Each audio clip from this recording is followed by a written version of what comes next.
Go la do do do do.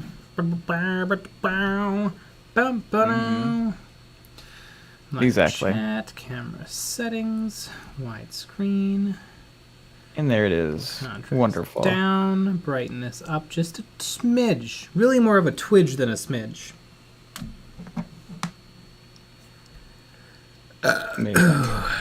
There we go. Right.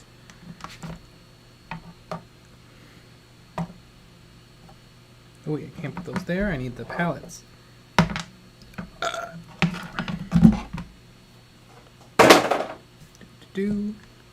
There we go. All right. Yeah. We got a nice fun call-in stream tonight. The call we'll start taking call-ins at 9:30 our time. Yeah. So about 27 minutes, which is pretty good.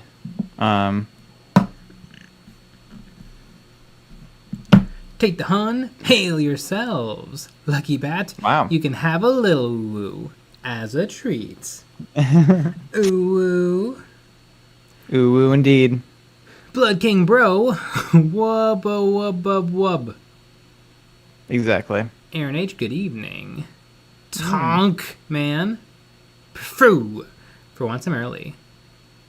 Joaquin Kaza, good evening, EOB community. I found Hey, the that's paint with everyone. Dread Host Customs, let's go. Custodies. Is Dread Host the ones where they wear black armor with gold accents? That's a good question. I think they wear pink armor with gold accents. That's how I'm gonna pay my Custodies. There you go. I Apparently like they're really good in Kill Team, and so I'll play them, and then I'll only get to win. Yeah, 'cause it's all about the winning. Actually, speaking of Kill Team, we might have a little change of plans for our Kill Team game tomorrow. Yeah. You think you could do 12? Oh my god! I mean, I could do anytime. You could do anytime. Perfect. I'll notify the troops. I could get there at 4 in the morning. Okay, perfect. Let's play game 4 in the morning then. I cast a gold with black armor. Look at me! Oh wait, gold armor with black accents. Darn it! I was so right and yet so wrong. Uh-huh.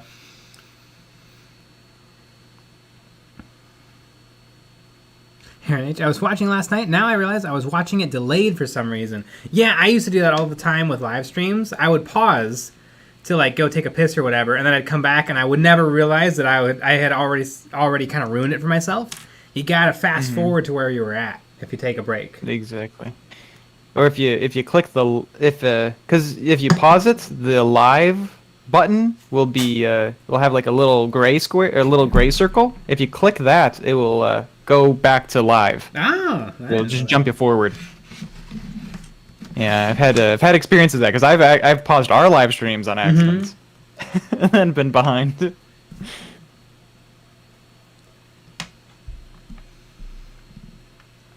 Lance Fantasy Gaming, I am here. How are you guys doing? Good. I just ate a huge dinner. Yeah, so you're gonna be in and out of the stream all night. That's what I'm Yeah, hearing. we might have to wrap it up early. Aaron H, I was making comments out of time. That's a good movie. I like that movie. Out of time? Yeah, it's with is that the one with Justin Timberlake? I feel like that's not correct. That's Trolls. That's Trolls with original music by Justin Timberlake. But who is in? There's somebody special in Out of Time. That was a movie where time was the currency, and it was a very on the nose takedown of capitalism. But it was kind of a good movie, and I feel like Willem Dafoe was. No, it wasn't Willem Dafoe, but there was somebody in it who was good.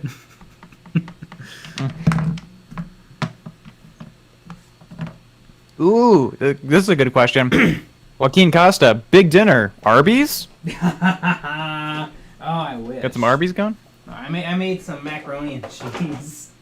There you go. Although I made it my way, so it has low sodium mac and cheese with Spam, peas, and broccoli. Yeah, there you go. So it's just regular sodium when you mix it all together. Yeah, once you do that, it's right back to full sodium, full fat, full sugar. There you go. Perfect. What color am I looking for? Oh yeah, tan. Lance's Fantasy Gaming. I am here. How are you guys doing? Hi. Wonderful. That's how I'm doing.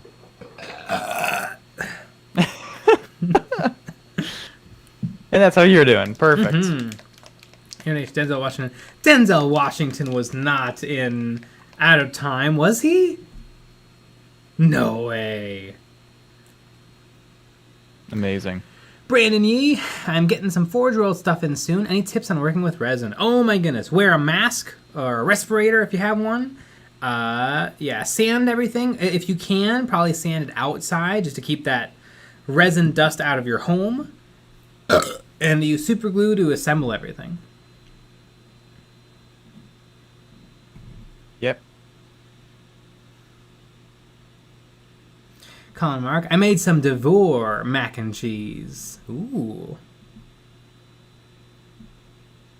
Interesting. Linku11, I've arrived. Yeah. Left the dislike, my lord. Perfect. Joaquin Costa. Spam is top tier when it comes to potted meats. Where is my tan paints? I was reorganizing my paints a little bit, so now I can't find anything. Ah. I want to put it in here, though. I think I'm finally moving my paint out of my tubs and into these drawers. Holy cats. Because I have too much paints. Mm-hmm.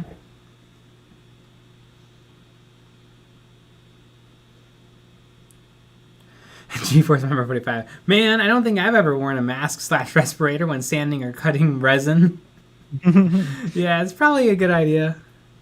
Aaron H. The movie is In Time. Oh, not Out of Time. In Time with Justin Timberlake. I was right! Look at me knowing a thing. Mm-hmm. You know what, though? I remember that movie being pretty good. Am I just crazy? Or was it actually decent? Mm-hmm. Better than Trolls or on par? I mean, Trolls I don't know was if anything probably a better than masterpiece. Trolls. Yeah, cinematic masterpiece. Yeah. I would say.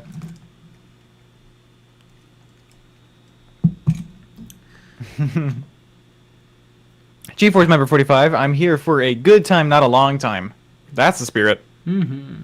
Joaquin Casa, drawers are where tools go to die. Don't do it. That is a famous quote by Adam Savage, although I think I'm going to be okay because they're very small drawers and they're clear. And they're going to be right next to my paint stages. So I think I'll be able to keep track. And I'll be able to organize them. Like, this is the inks and contrast and washes. Mm-hmm. Which is actually, it seems like the biggest amount of stuff I've got. Yeah. Man, where did I put that tan? Ah, it's over there. Wait, I'll be right back.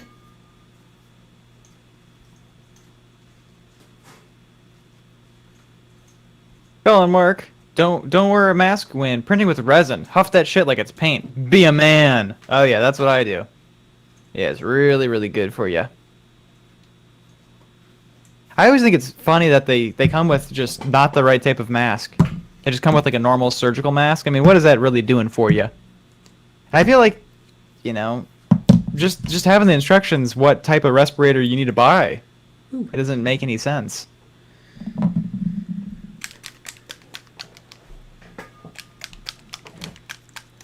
Andy Crimson, whereas I'm here for a good long time. Yeah. Howdy, y'all. Yeah, there you go.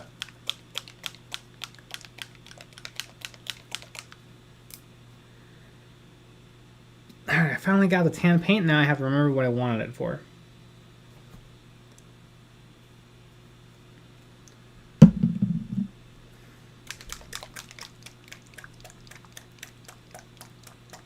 Mm-hmm. Benjamin Reynolds, a paper mask. Yeah. Oh yeah. I was talking about printing with resin. I think it's funny that they come with a paper mask, like the surgical mask. That's true. 'Cause I'm sure it helps a little, but I mean, you really need a mask, respirator. The paper mask will help after it's all printed and cured and you're sanding it. A little tiny bit. Yeah, because I mean, there's that story that the Cobra Mode posted with someone who was wearing a respirator, not the right type, and got got sick from the resin from breathing it all in. Had some sort of infection in the lungs.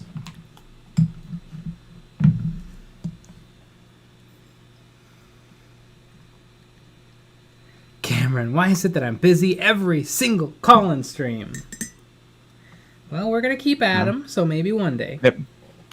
Every first Saturday of the month.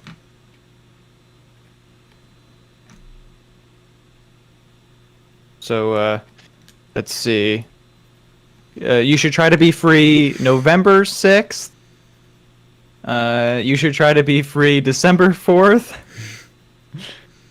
Oh my gosh, you should try to be free January 1st. Ah. That's pretty fun. We'll be breaking in the new year with a call-in stream. Yeah. Maybe we'll get everyone's New Year's resolutions for painting. That sounds awesome. Amazing. God, we'll have to see if I have accomplished my New Year's resolutions. I don't even remember what they are. It was paint Indominus, which I'm way behind on. Play 3 games, one of them 40k and then 2 others. So I've played Legion. Mm-hmm. Yeah. God, I don't even remember what the last one thing was. Yeah, I don't either. Yeah, we'll have to go back. We should have written down what Miles of Memories it was. Yeah. Sometimes I put in the description some of the things you talk about. So maybe that can save us, but I don't know if I wrote that one down.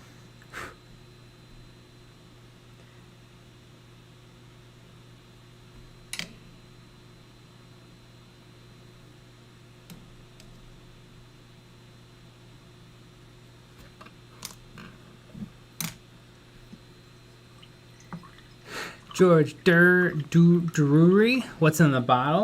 Well, this is my wash bottle of water. Vodka. But this right here, this is banana schnapps. Because I'm a 60-year-old woman. There you go. Come on, Mark. Digging those rock bits on the base. Yeah, they are pieces of birch bark. I found them once at a hardware store, and I've never found them again. I really want to, though, because they really... Not birch bark, sorry. Pine bark.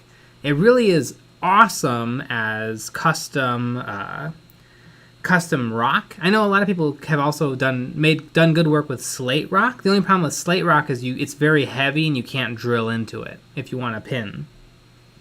That makes sense.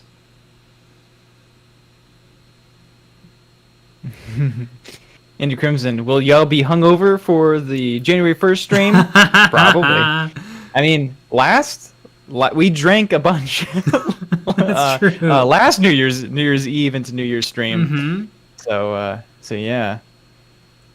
Cameron, my siblings are staying at my house tonight, so I can't join. Yeah, that's a good move. This is going to be pretty X-rated.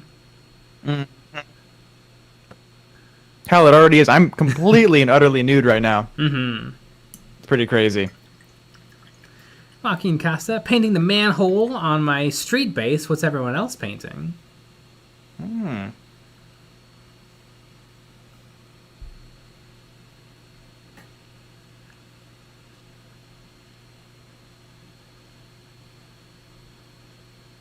Forsaken Fortnite. Yeah, boys. Burp. Jeez, that was a big burp. There we go. God. Yep, we're getting this party started. Yeah. And getting it started early.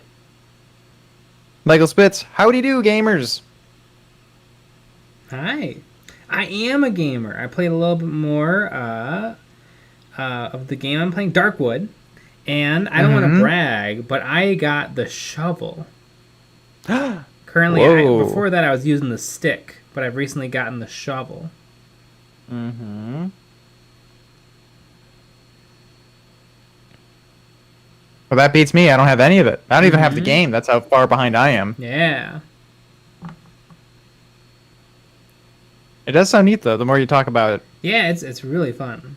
I mean, you spend the day exploring, you spend the night huddled in a corner hoping nothing happens. And often it does. Mm-hmm.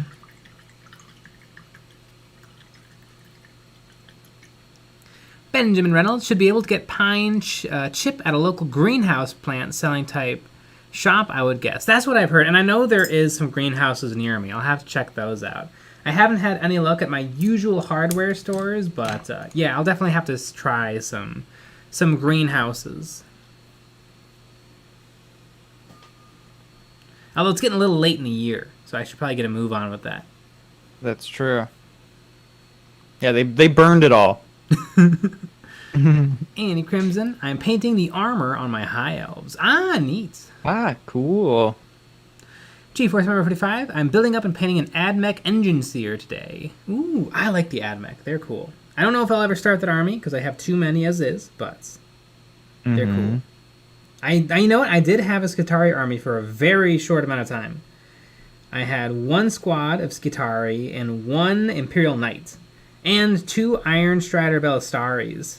I sold everything but the Knight, because I'm like, really, they really burnt us. In 7th edition, it's too bad we didn't really have a lot of YouTube channels back then, because this would have been a whole thing. But they came out with the Skitarii Codex with like 5 units, and then like 3 months later, they came out with the Adeptus Mechanicus Codex with another 3 units.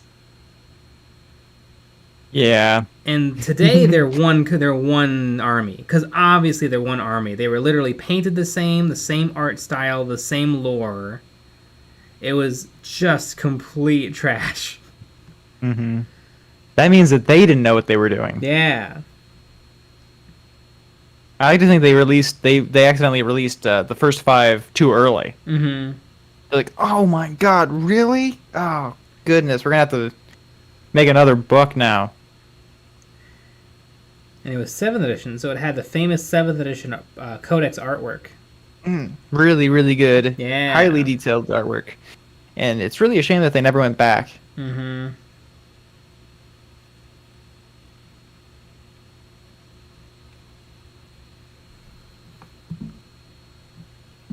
Lucky Bat, it's often advertised as orchid potting. Yeah, I've heard that too. Pine chips or pine bark. That's one of my favorite kind of chips, I would say. Next to salt and vinegar. I like sour cream and onion pine bark. Oh, yeah, that's pretty good. Yeah. Trent Garrett. I like Dorito flavor pine bark. Trent Garrett, I'm working on an ironclad dreadnought for Iron Hands. Neat. I don't have an ironclad yet. I'll have to pick one up for my dreadnought army. Yeah. I think you should also collect Iron Hands, a very different color of Space Marine. Oh yeah, that would be a really nice, because right now I play Black Templar. So if I painted Iron Hands, then I would be painting Space Marines that are black and silver instead of black and tan and silver. Exactly. It's funny that the Black Templar are black, the Iron Hands are black, the Raven Guard are black, and the Death Watch are black. So maybe that's perhaps one too many chapters that are all in the black armor. Yeah, probably.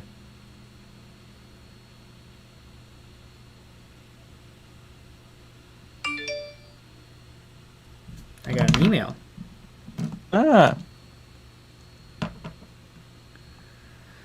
Thank you, 11. I'm sad because I have nothing to paint. Aww. I have too much to paint. Exactly. It's a similar yet opposite problem. Andy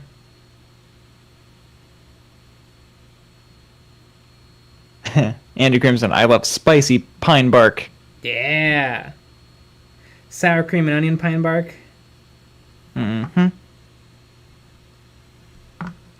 I think pine bark is a flavor coming to Oreo.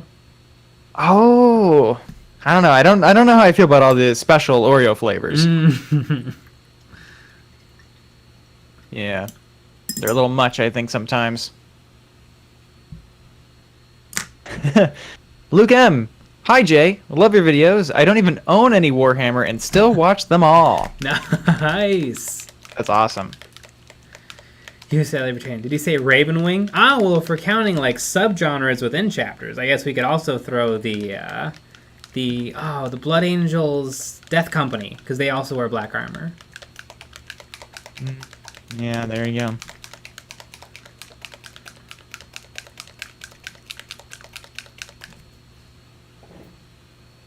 I know we've talked about this before, but if you had a choice between regular Oreos and double stuff Oreos, which one would you pick? I think regular. I would pick regular as well. Sometimes it is nice, a double stuff, but I feel like I'll always return to regular. Yeah. That ratio, I think, is important. Yeah. And sometimes the double stuff is too much. I feel like you can't eat as many double stuff. Yeah. I mean, the regular leaves you wanting more. And I think it's important that you don't get more. There you go.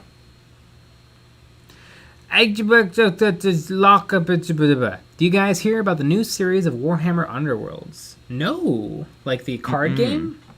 Like well, I mean, it's not just a card game. There's also miniatures to go along with it. But I don't know that much about Underworlds. I know a lot about underwear. I mean, I don't wear it. I don't have any right now because I'm completely naked.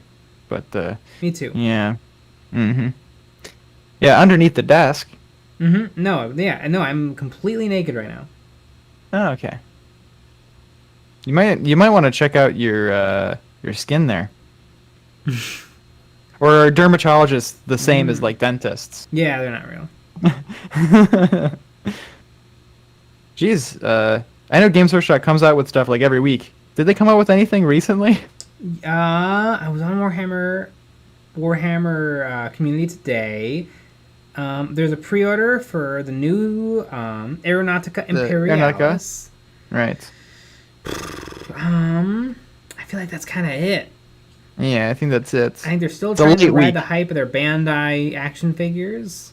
Yeah. Incursors and Suppressor, or not Incursors and God, I forget the other Urzers Space Marines they made into toys.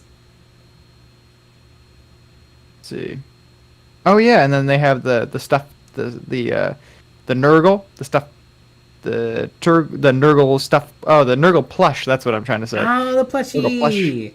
I love the Nurgle plushie, but I would love more. I would love a Tyranid Ripper Swarm or a Necron Scarab. I should do a Squig. And a Squig. That would be great. If they did a Squig, I'd probably buy it. If they did a Necron, I'd totally buy that. You say Libertarian. Oreo, oops, all stuff. You just open up and the sleeves are just full of the white goo.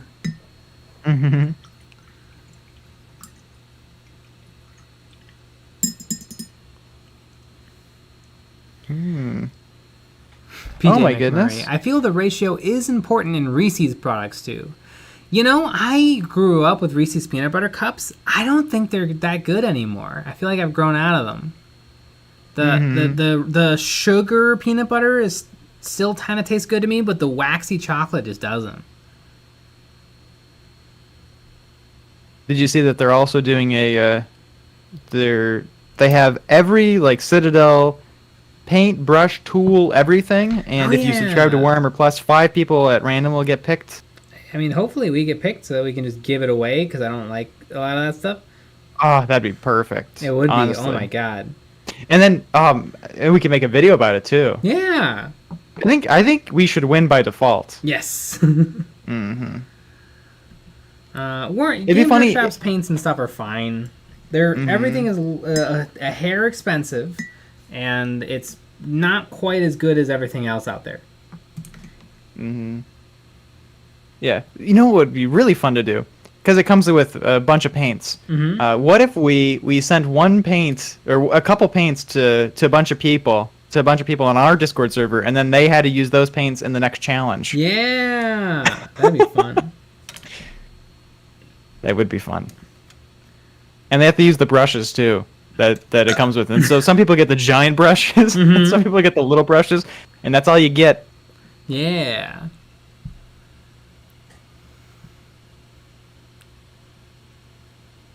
Brotherhood of Steel. Hey, Fallout. They should do an arbiter, or even better, a Cyphus Cain hero of the Imperium action figure. That could be kind of neat. I got the little chibis that they did early, or like in the middle of last year, and I really, really dig them. The action figures don't appeal to me that much. I was never really an action figure person. Me either.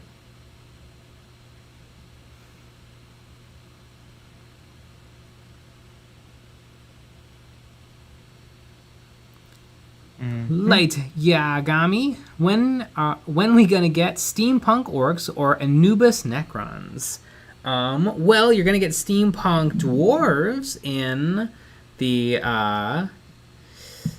space dwarves. What are they called? Caradron Overlords? Caradron Overlords. I'm gonna collect Caradron Overlords, and who knows? Maybe some of the Chaos not Noise Marines.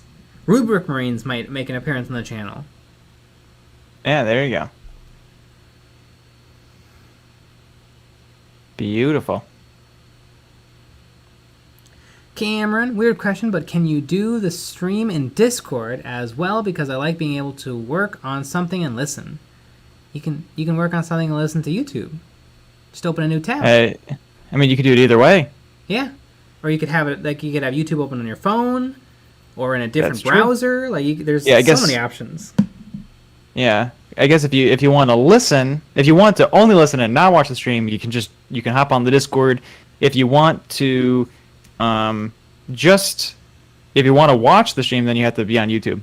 And there is not a way to do both on Discord with the stage feature, which is annoying, and a lot of people have complained about it. But speaking of complaining about it, we're about to jump over to that. But we have one change because the past couple streams, we haven't been able to get through everybody. Yes. And so we're going to try to get through everybody, and we're going to limit people to 10 minutes. So ask your stuff real quick, and we'll chat with you real quick. And so hopefully we can get through everybody because I think last time there was like 5 people, and I felt sad that we didn't get to them because they waited the whole time. So I'll let you know when time's up. But anyways, we're gonna start with Talkative Turtle.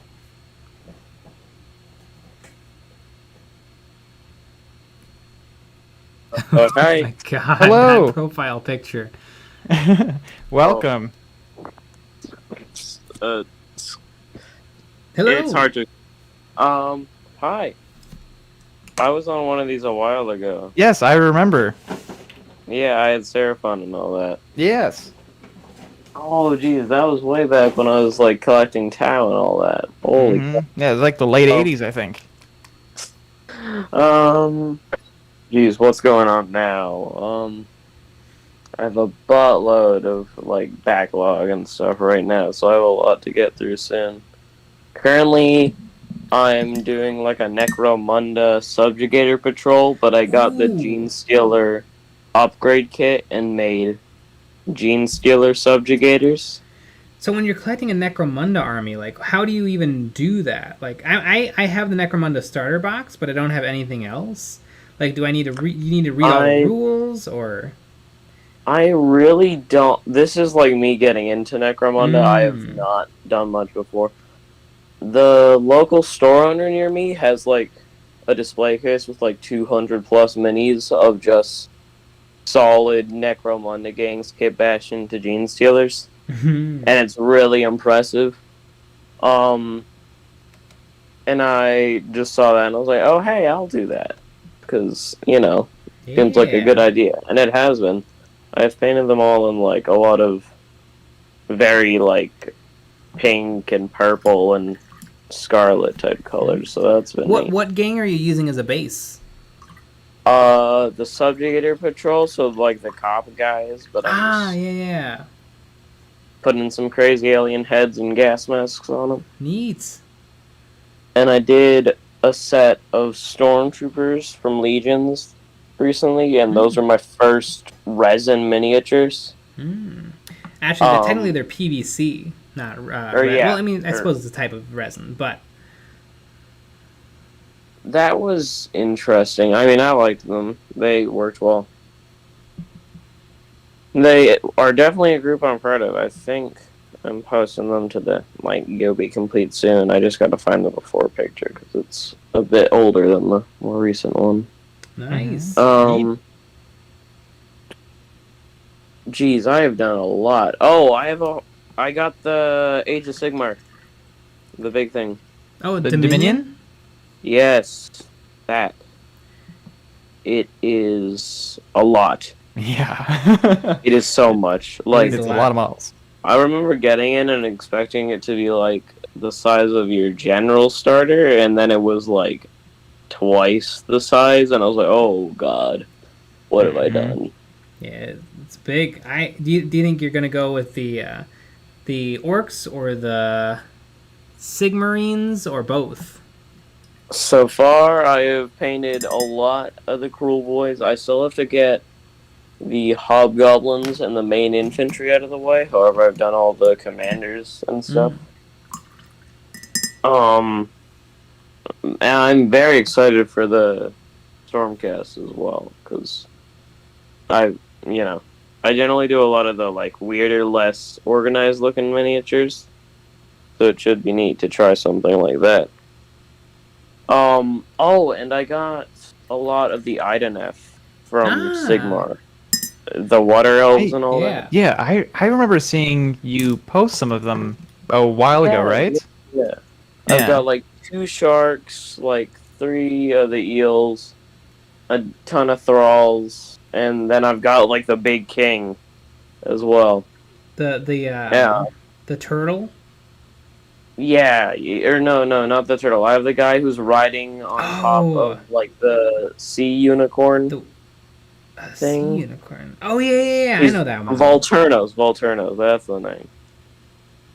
But they are definitely my favorite models by far. Like when I got my first set, I felt off by them because I generally am not very into elves and all that. And I grabbed some completely random colors and started painting, and it went very well for random colors. Neat. But yeah, I'm very happy with all of them. I just got my first set of Space Marines recently, which was Kill Team Cassius, and they're like a Death Watch. Classic.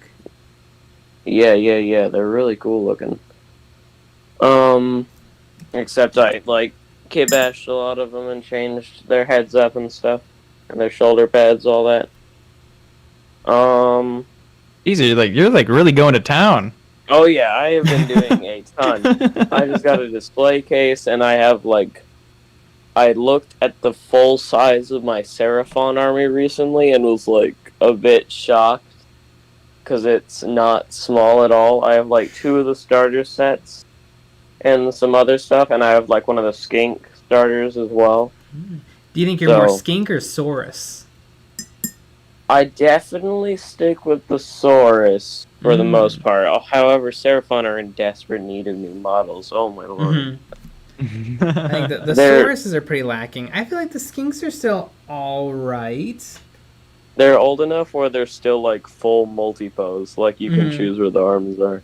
Which is good in some cases, but also it can look very clunky. Geez, what else has there been? I have been doing so much. I sprayed all of my Tau and decided I'm going to restart with them. So, that was a lot. I think What'd you spray them with? Wraithbone. I'm going to do them with contrast paints. Because I mainly have them for, actually playing the game, which is very stupid of me since Tau are, weak in all areas of the game. I recently got on the contrast paint bandwagon. I like them for the most part, but it can be hard to control them to an extent. They're very watery.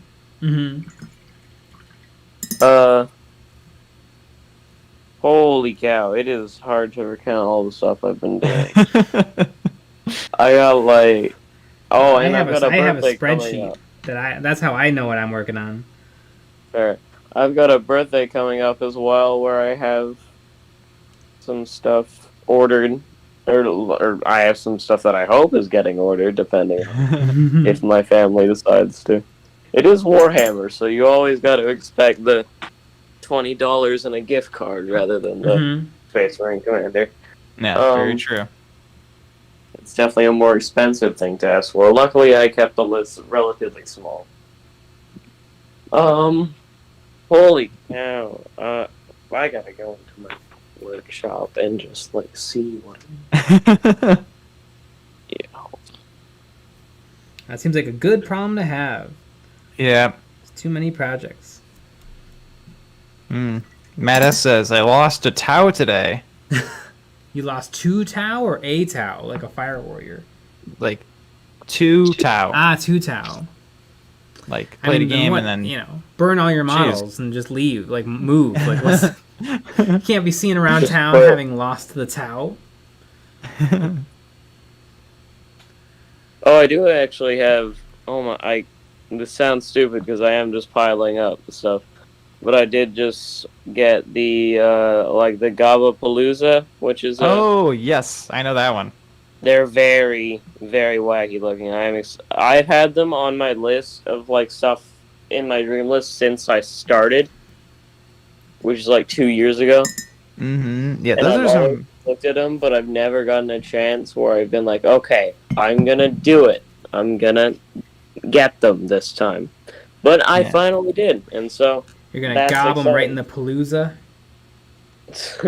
Hell yeah! Hell yeah! But yeah, those are some of my favorite models. Yeah, those are just absolutely fantastic.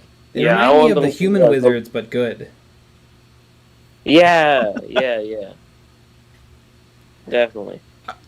I've been eyeing up the Game of Thrones models more recently. Oh god, what's that game called? Those? It's the A Song of Ice and Fire's battles game. Yeah. No, A Song of Ice and Fire's strategy game, I think is what it's called. Yeah, generally when you see like the sort of like show or movie type miniature stuff, it's like a lot lower quality and more of just like a cash grab from fans.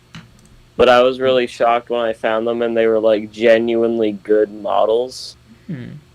And like they are detailed in good miniatures. They're like Warhammer quality level. I know Scott from Miniac, the YouTube channel, has really been getting into that game recently. Yeah, I saw he said something about it. And speaking of something about it, that's 10 minutes right there. Yeah, thanks for playing. Yeah, thanks for playing. But I mean, if we run through everybody, we can circle back. Yeah. True. So, all right. Yeah, I'll make sure to keep watching. Hell yeah! All right. Thanks for calling in. Here. And there we have it. All right. Shall we add another person? Yeah. All right. Now we have 2 Patreon people in here, and usually the people that have joined the Patreon get to skip the line. So that's what we're gonna do. Yeah. So we're gonna start with Lance's Fantasy Gaming. We're not showing favoritism. We just love Patreon supporters more. Yeah, exactly. So I just invited you. You got to accept my invite, and then you can join in. There we have it. Hi. Hey. Hi, how are you guys doing? Doing good. I've been watching you guys for 3 months. I had the courage to chat you guys up like a week from now. With Ashley and Lancelot, I revamped my whole channel because my wife doesn't want to be part of videos anymore. So it's Lance's Fantasy Gaming. Take me off the videos. Huh? Yeah, pretty much. Yeah, you guys actually gave me a good inspiration because I've been doing YouTube for like 5 years because I'm a disabled veteran, and I had to do something. So I did D&D for 20 plus years as a DM, and Mhm. I started Warhammer when I was in middle school, and I got the first old set that's been made in the 1990s, I believe. It was the Dark Eldar and the Space Marines, Ooh. and that was the time when the Dark Eldars were like disappeared for a while. I don't know what edition it was. Dark Elders and Space Marines. I don't know either. Yeah, it was a big box set, and it was like all metal, not even plastic. So I don't know how old it was. So my dad got it Mm-hmm. and played it once, and then high school I got the Tyranid set and the Space Marine starter box, and I never got really back into it because it was just so damn expensive. Mm-hmm. So yeah, so you guys gave me a big inspiration. So because it used to be a random channel, now I'm just gonna start because I have like you think you have a lot of unpainted minis. I have totes, totes of unpainted minis. Nice. Mhm. It doesn't help when you get a 3D printer too. You just become a 3D printing junkie. Yep, very true. Yeah, so I have a lot of green and grays and Peter, and I have actual few lead figures too. That I literally had to prime really good so the lead chipping doesn't go anywhere. Yeah. Yeah, because lead poisoning, you touch it, you touch your mouth and stuff, and that's how it happens. Yeah. Yeah, that's not good. No. I'm starting going back to Warhammer. I just got the Octavius set. Mhm. For the kill team, I have a question. Because I see a lot of people like reviewing it and looking through the book. I also see you guys as well. Do I have to get another codex? Does there be a separate codex just for kill teams for different armies, or are they all in the starter box in the codex? There's a book called the Kill Team Compendium, and that has all of the rules for every single faction in 40k to play them in Kill Team. Although, I mean, you didn't hear it from us, but that's a very easy PDF free download to find online. Okay, Yes. so I could just download it because I want to get because I don't want to buy all the books, but I just want to have like a few army of my own, so I can go to Game Workshop, tell the clerk, teach me how to play. I mean, it's one book, but yeah, still probably worth kind of Googling, like... Yeah. Yeah. I would say. And people have made like cheat sheets and stuff, which is very, very helpful. And there's like 'cause YouTube videos. Yes. Yeah, there's a lot of through the YouTube entire- videos, but also there's a lot of confusing too. Yeah. Because they have one party is like I'm all about orcs, one for all about towels.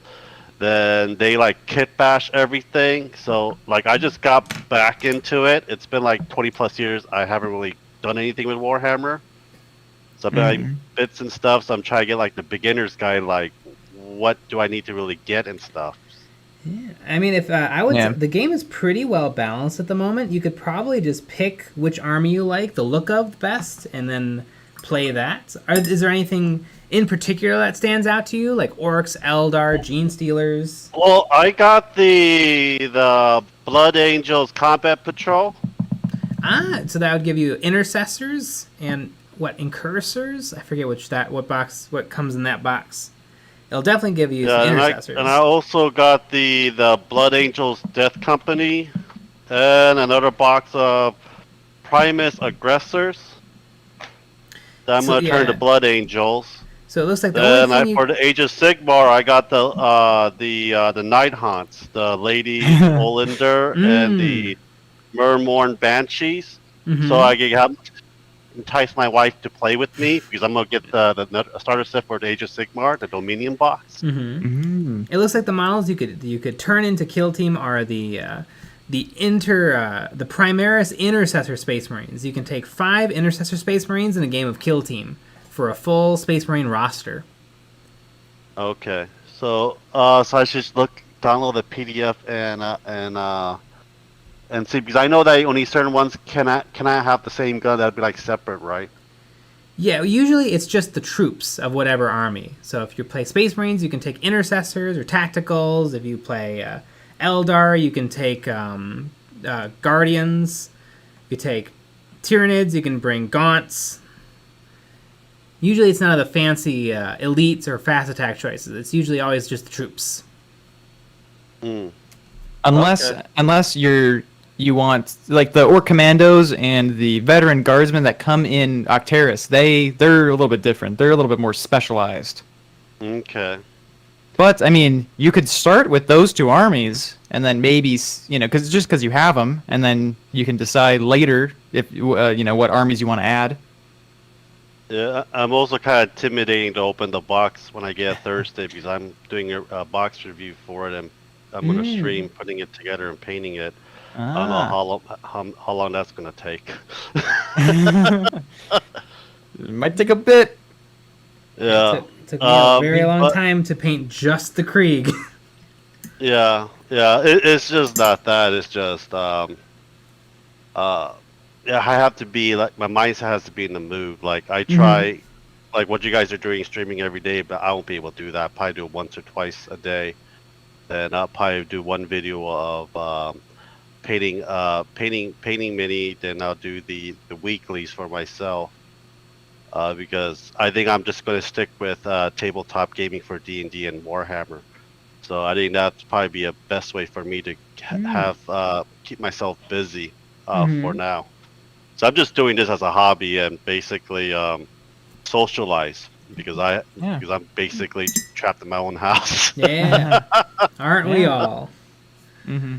Yeah, but that's... what got you guys like into like YouTubing and everything? Like, do you guys just like, oh, we should, like, well, like Nick during was the college, YouTuber. like we should do YouTube about this and that. There's not much there, stuff. How did that all started? When did you get into YouTube? I mean, I started doing.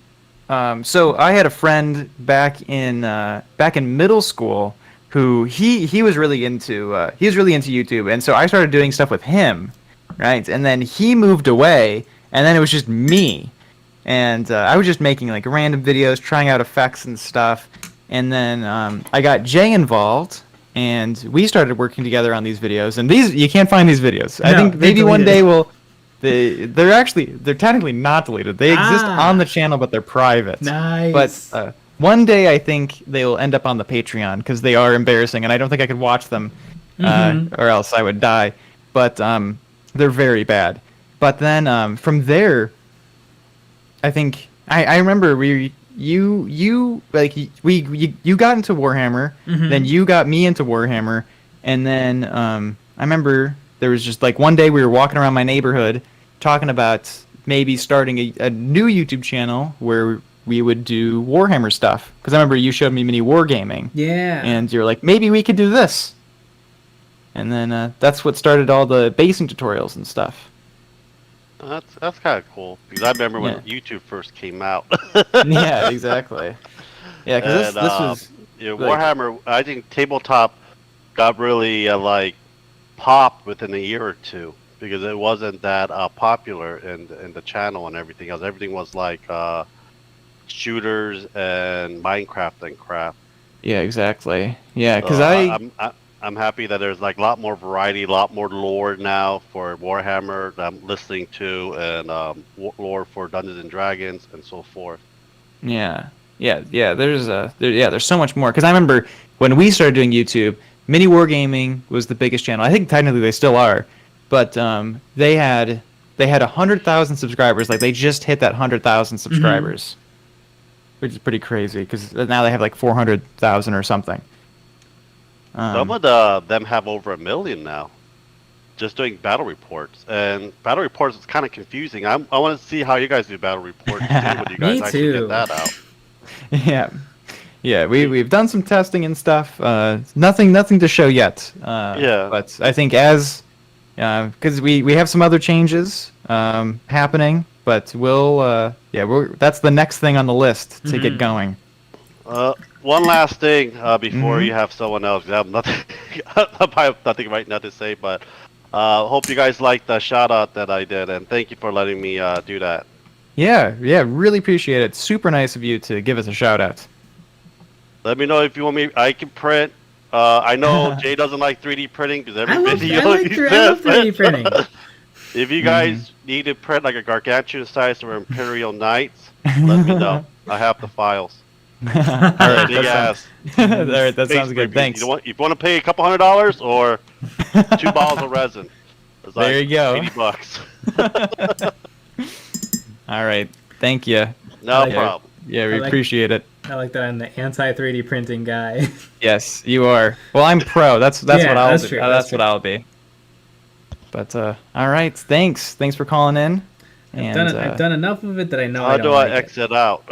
here, I got you. I can exit you. Uh, All right, see ya. yeah.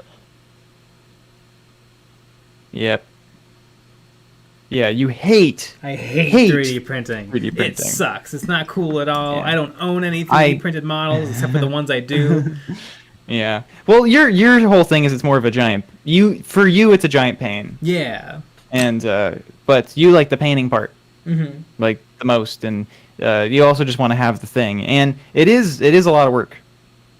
To get it all going and stuff, but anywho. Mm-hmm. Shall we go to the next person? Yeah. All right. We're gonna go to Andy Crimson, another Patreon supporter. Huh? How crazy? Yeah. We don't hear. Yeah. We haven't talked Yeah. to Andy much. You Yeah, know. exactly. Yeah, we have no idea who Andy Crimson is. Isn't that wild?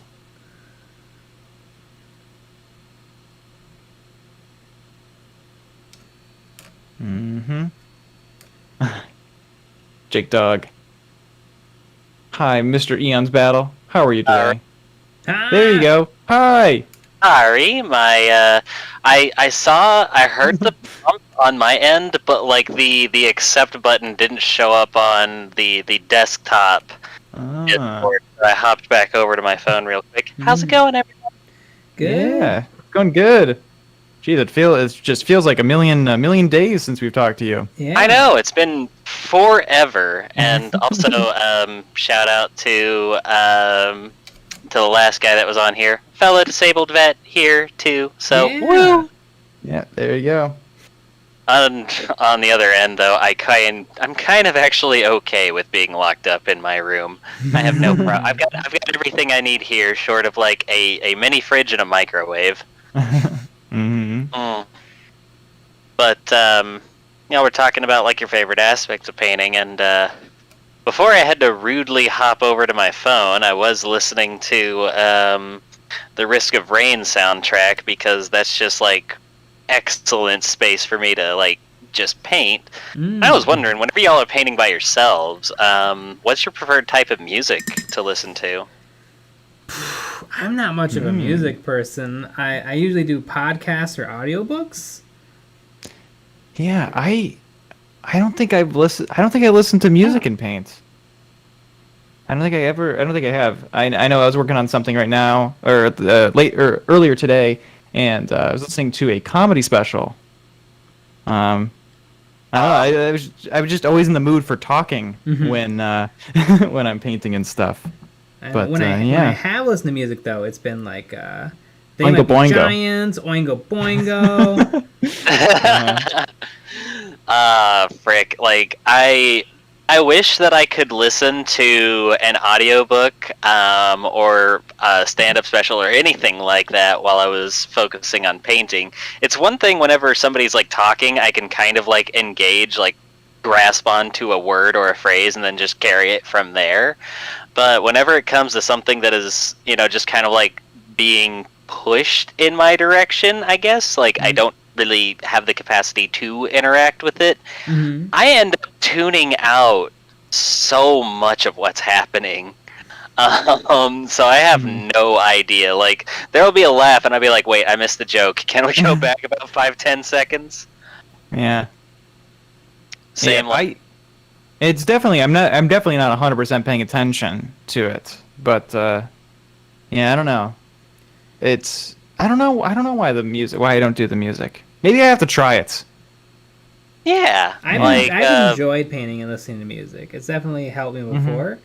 I know I listened to about 4 hours of Oingo Boingo when I was painting a Gene Stealer cult Magus. And that I feel like it helped me kind of just put the pedal to the metal. Yeah.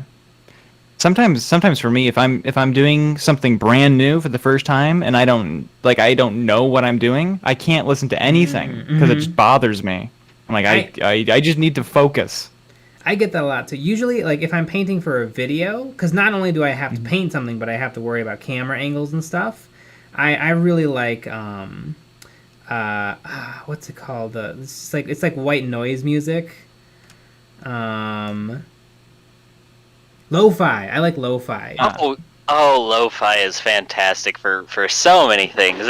It's a really weird utility kind of music. Like you can study to it, you can sleep to it. Like it's very hard to like find a genre of music where you could like relax or find yourself, focused. But yeah, most of my jam is. Typically, it's like whatever I'm trying to paint. Usually, I'll try to match like the theme. Like if I'm painting high fantasy, I'll probably want to put on like scream metal. Yes, exactly. I want to put on like some fucking Sabaton, maybe Iron Maiden, and whenever I'm painting, my 40k music, sometimes I'll just throw in a bit of some good old country music. Why the fuck not? Maybe some hip hop. Just to mix it. But no, for me, I don't know. It's kind of like acts as sort of a muse to me. Like depending on like the feel that the song is trying to elicit, and if like one is like really catching, I'll look up the song title and keep it in a playlist somewhere. Because that's kind of how best I end up. That's kind of how I end up feeling most inspired whenever I'm trying to paint. Is just like seeing. It's kind of like the image is forming in my mind with the paints that I have available to me. Yeah. So do you go like? Do you use Spotify and it's like random music, and then you create a playlist from that, like as you're working? Kind of, sort of, yeah. Granted, I what I'll do is I'll find like a playlist of a certain genre of music that I'm listening to, and if there is like a song in particular, one of the things that Spotify has is you can right click on the song and then just go to like that song radio, and it'll randomly generate a playlist based off of what that song is like. I've done. I do that. Yeah. Yeah, and then I just keep adding. To stuff. I have like this playlist it's literally a nightmare of it's different. Like if you listen to it in order, it would be the worst because it's just every single genre just mashed together. And I usually from that playlist I pick and choose, or sometimes I'll shuffle it. But then I have other playlists that are more defined. It's a wild world out there with all the music. Yeah, I'm one of those crazy people that just like puts everything in like one giant playlist and then everything just in likes. I don't feel it. Everything in likes. Yeah, that's pretty good. I will say, just because it's probably because I'm so in love with the goddamn game, but look up the Risk of Rain 2 soundtrack. Like it is fantastic. Like it's got a little bit of otherworldly sort of synthy-ness to it, and then it's got a little bit of epic bombast, and then just like shredding guitar, but it's never like overpowering. Like it all mixes in so well. But yeah, that's a playlist or an album, an OST that I highly recommend. I'm gonna add that to my list. Yeah, excellent. I'm adding it to YouTube favorites now. Yep. But yeah, and aside from that, the game is just fucking hopelessly addicting. Like, oh my god. I still haven't. I've got 60 hours in it, and I haven't beat it yet. And like, most of my runs are like anywhere between like 35, 45 minutes long. So I've been dying an awful lot. But speaking of dying, I am going to finish up these here High elves, hopefully within the next week or so, and I can ship them back off. That's Woo. awesome. Well, thanks for having me on, y'all. I love y'all, Yeah. and Yeah. I'll Thanks for see y'all joining. next week. All right, that sounds great. All right, bye-bye. All right, see you, Andy. Jake Dog, do you guys have any Infinity or Malifaux models? I think Jay has a Malifaux display box. Do you guys have much else? Nothing yet, but Malifaux is definitely like closer to happening. Nothing for Infinity yet. Uh-huh. Exactly. Brian Fanning, are these Legion of the Damned or Black Templar? They're Black Templar. Woo! Black Templar. You said Libertarian. When I need to get hyped up, I blast Bee Gees. There you go. I like it. All right. Shall we add another person? Yeah. All right. Are you ready for a special treat? Now, this is somebody that we know in real life. Mm-hmm. And I'm going to add him right now. So I invited Bobish192. And you got to accept my invite. Hey, look at that. You caught me off guard with that invite. Ah. Not Ah. so quickly. Who's this guy? Hey all. Hi. Hey all, Scott here. There you go. How's it going? Good. It's going good. I mean, are you ready to get destroyed tomorrow? Yeah. I don't think so. Because, you see, last time I destroyed you, Nick, This is correct. in such a fashion that I can't believe how much I destroyed. You know? All right. Is our Well, that's fourth a- friend showing up? What'd you say? Is the fourth person that always shows up at our...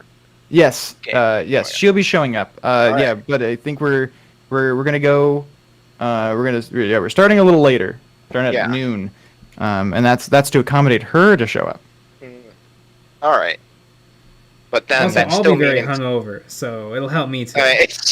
There you go. But that means that Jay and I will get to have the epic conclusion. Exactly. Ah, yeah, See, the ultimate yeah. showdown of See- Ultimate Destiny. Who gets to Yeah. say they're the best. And Exactly. for all time at Kill Team 2. Exactly. I mean, it's gonna be me and my Space Marines, but All right. Everybody in the chat. Who do you think's gonna win? Do you think it's gonna be Jay, or do you think it's gonna be this random guy? You gotta keep in mind, though, that I'm fielding those Krieg models that Jay painted and posted This is a true. video on. This is true. That you should go Right. watch again. And like Well- and subscribe. well, I'm gonna be fielding generic Space Marines. They're gonna be Black Templar. Yeah, but like generic, like they're an index army, not a like a veteran guardsman or commandos or a Tau Pathfinder or a Sister of Battle. Oh God, what's the Sister of Battle Special unit called? Special edition. Yeah, the Sister of Battle Scouts. That's what they are. Yeah. You know, funnily enough, Sam Kids, the three of us had a three-way game last week. And Mhm. We did. drew entirely. Pretty much. Yes, this is very true. I got Not that it's a tabled. draw. Sean got tabled, but Yep. but Bobish and I tied in points. We had more points, and then but Nick was the last one on the table. This is true. So really, it was a three-way tie in a way, unless you go by the rules, then Nick won. Yeah, and I like for some reason I like to go by the rules. I don't know why, but I like to go by the rules. Mm-hmm. But tomorrow it'll be straight up 1v1. Yes. I'm gonna win. Everything that. in the kitchen sink matches. I'm gonna stay up all night reading the rules. I'm gonna play a perfect game. I'm surprised they don't have any like special rules for Black Templar or anything like No, that in Kill Team. not yet. Not yet. Maybe one day. Hopefully. It's more fun when there's special rules for all Although- the chapters and stuff. Honestly, I think the Space Marines have been playing very well, even without having all of this different rules that the Krieg and the Orcs have. Right, because I mean, you still have shenanigans. Yeah, there's I mean, the 3 three. action points for model, which is Yeah. ridiculous. Yeah. It's just cheating. which is perfectly reasonable cheating. and fair. It's just cheating.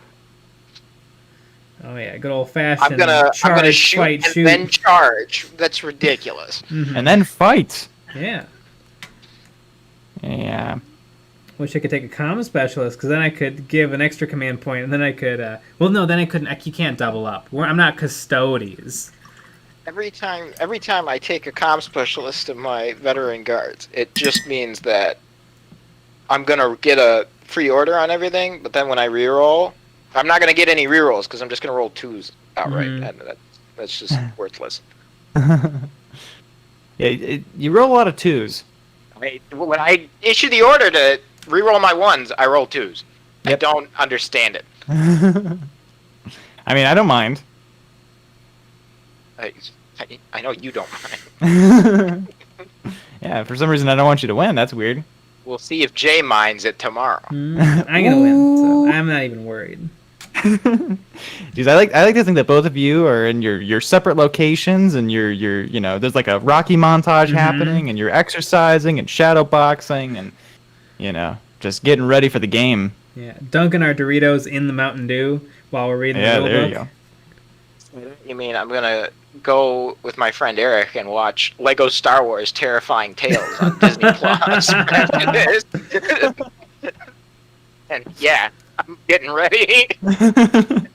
See, that is how confident he is that he's gonna win. Is that he doesn't even care. He doesn't even need to read the rules again. Mm-hmm.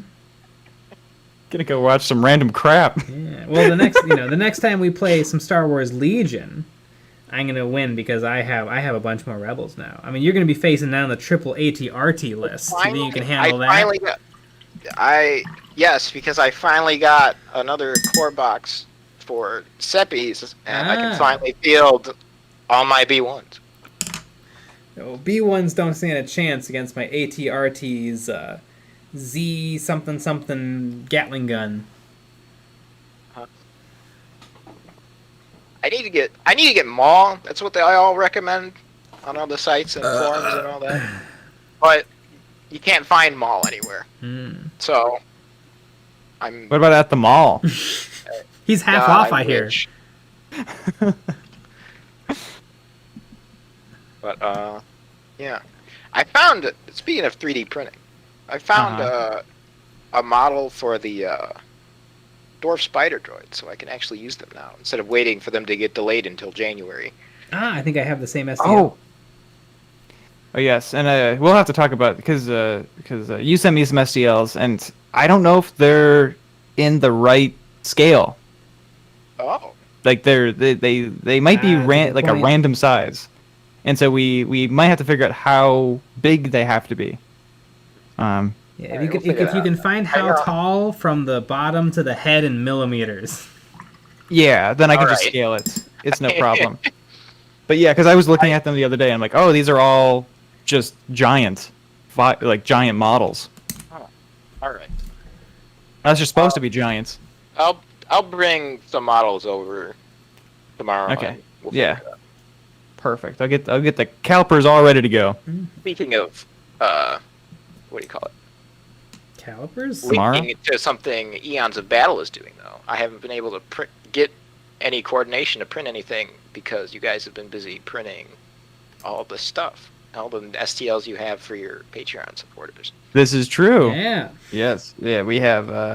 If you like Eons of Battle, you should go subscribe to their Patreon and get free STLs. And This is true. I mean, we're coming. A selection of you print some selection to send to customers, right? We did a run of the plasma generators, and the Patreon supporters got a discount. Exactly, a merch drop, as you will. Technically, there's one more remaining. Although I think we'll probably do another one, but I gotta get everything else going first, real quick, because we have another pack of terrain coming out, and I have to finish designing it. Would you tell? Is there any hints on what it could be? Yes. In fact, I can tell you exactly what it's going to be. This post is actually up on the Patreon. We're doing a a bunch of Dawn of War stuff. We're doing the listening post objective marker, and it's sized. It's going to be sized for Kill Team 21, so it should work in games perfectly. Then we're doing the Space Marine Chapel Barracks, the Space Marine Sacred Artifact, the Space Marine Orbital Relay, and the Space Marine Turrets from Dawn of War. I was actually working on all those today. And then just because of our games, because we're having 2 games going on at the same time, I'm going to be designing some extra barricades for Kill Team 21, and they're going to be following the barricade rules. Yeah, so 1 they'll inch by be the 2 proper. inch. Yeah, they'll be all the proper sizes, and I think that they'll look. I'm still trying to figure out exactly what I want to do for them, but I think I want to keep them to be Dawn of War related too, which would be fun. And then I'm going to do three destroyed scatter train, which is going to be essentially going to take parts of the like the orbital relay is a good one, the turrets, and then make destroyed versions of them, and have some fun scatter terrain. The turret you mentioned, does that have any like rules to go with it? Yeah, technically the scatter terrain does, because if you go over terrain, you lose some movement, but you can go over the terrain. You lose circle. Circle? Yeah. So you can apply that to it, and of course the barricades have the barricade rules. But yeah, and those would be pretty fun. Those are coming out October 16th is the due date on those. But speaking of due dates, this is we're doing 10 minutes segments, and this is 10 minutes. To say I gotta leave now. So perfect Exactly. timing. Well, See you two tomorrow. yes. Yeah. Especially Jay. Yeah. You random Exactly. person, you. Yeah, person that we do not know in real life. No. Yeah, Bobbish 192 here. Yeah, it's Exactly. Just a threat, really. Yeah. Yeah, we're gonna I'll find see out you where tomorrow. you live. Amazing. All right. Well, All right. I'll see you guys. yeah, see ya. Bye. Jeez, who was that guy? That was weird. Yeah. But speaking of where was that guy, I'm gonna take a piss and I'll be right back, and then we'll go back to calling more people. Yeah. All right, 1 second, guys. Harkins Aquatics, hello all. VG92, hey guys, just painting some ruined building corners here. Glad to hear Black Templar getting some love. Yeah, 3 more chaplains. So I will be 3 more chaplains deep into my chaplain collection, and about 10 more to go. Hunter Marcel, are there specialists in the new kill team? Yes and no. If you're playing with the index rules, which are pretty solid rules and pretty darn competitive, you can take specialists, but I feel like models play so well in the new game, you're not going to miss them. Because before, you would never ever take a normal guy. If someone said, hey, in old kill team, you had to take 5 regular Space Marines, you'd be like, I'm not going to play, because that's going to be the worst game in the world. Now, Space Marines feel like Space Marines, and bolters are deadly. So I actually feel like it's a lot more fun to play with your models than it used to be. But if you play the made-for Kill Team 21 armies, like the Guardsman Veteran and Orc Commandos, and the new Chalnath, Tau, and Sisters, those models are going to play with specialists, medics, spotters, snipers, all of those different specialists. But I feel like the game is still pretty balanced because those models take a little bit more those armies take a little bit more finesse to play with, and they'll lose pretty easily to the compendium armies if they're not being played well.